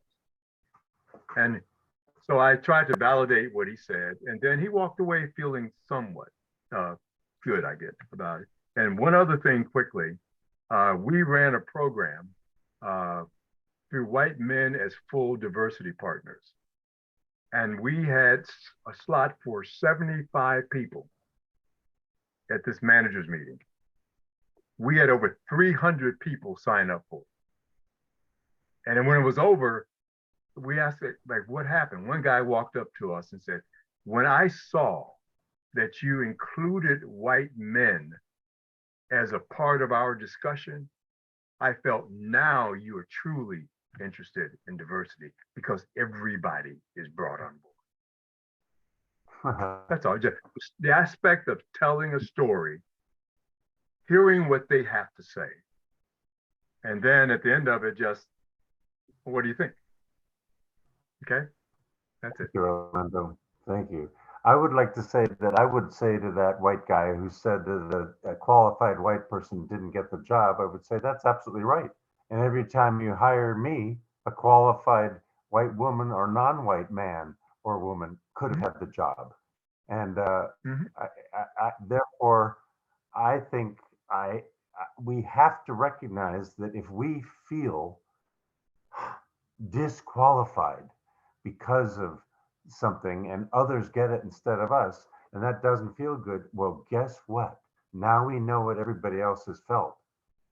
When people like me are the only ones who get the job, you know? And when I was at college and at Stanford Business School, given my age, 90% looked like me. And when I took my son to those places, 10% looked like me. We are finally beginning to get it, you know, and utilize the gifts that we each bring. And that is in the long-term self-interest of each of us, even if I have to give up privilege and supremacy over, which I admit, I didn't deserve it. And I instead am valuing the oneness that I'm experiencing with others with whom I never even knew how to communicate, you know? And it is a gift greater than anything that I've lost by giving up my righteousness. So it's a path, but it's a personal work that's necessary. Next. I go to a church that's. Go ahead. I go to a church that's predominantly white. I mean, by 60%. And one of the things that I see when I go to this men's group that I'm a part of is that a lot of the things that we are talking about, they bring to these meetings. They bring the anger. They bring the discussions about wokeness. They bring the discussions about trans and so forth. All of this hostility, they bring it in the church. And some places it's validated in the church, which makes our jobs a lot much harder. And I think Yeah. we're going past our time, so I want to thank you. The theme in the last comments in response to the question from the ISC member is really start with a lot of questions, not with what you said is I get defensive and I talk about the historical inequities. That doesn't work, like the business case doesn't work. So seeing where the person is and going forward is, I think, what we're talking about. And I'll leave you with this thought, and this is from the chairman of PepsiCo. When we started the work there, it was many years ago, the white man had a fit. And all around the word was going that women and people of color were getting all the promotions and white men were just left out. And this was going to be terrible. And it was really a lot of white male backlash. And so I talked to the chairman about it and he said, okay. And I said, first of all, expect that because they've been used to having it. So he said, how about if we do, it was called just diversity at that point, diversity by fact. It was before fake news, face fact, because that was not true at all. So he just put out like 2 sentences. For those of you who are concerned, here are the statistics. As of the end of this year, at the end of last year, 70% of our promotions went to white men. At the end of this year, 67% of our promotions went to white men. Thank you very much. He didn't even make any comment. He didn't say, it's ridiculous to say all those promotions. The truth of it is you still get 67%. And it was very effective. It kind of pushed it down. So I want to thank you. I also want to leave you with the thought, within the last couple of weeks, I've had so many one-on-ones with clients, with practitioners who are really, really struggling, and encourage you to have, I think it was Bernardo and Lewis said you hadn't really talked to each other and then you had a one-on-one over Zoom. Encourage you to do more of that. My last conversation was an executive interview, just a plain executive interview. At the end, I said to the woman, I noticed you're in Florida. How are you doing? The meeting was over. For the last half hour, she poured out to me what she was feeling as a resident of Florida. All of the right-wing people were coming in. She's afraid to speak. She wants to get out, but she's running a large organization. And she started to cry. And I thought, okay, we need to do more of this. She had no one to talk to about what it felt like to be in Florida. So I would just encourage us as we approach dealing with what's going on to have more one-on-ones with each other and be our authentic selves and say what we feel as we do here. And so with that, I would like to thank you and say good night, and we will see you in June and then in July to listen to our members in the embattled states. Thank you. Thanks, everyone. And Thank you all please so much. email if you want to one on Zoom together. I would love that. Okay.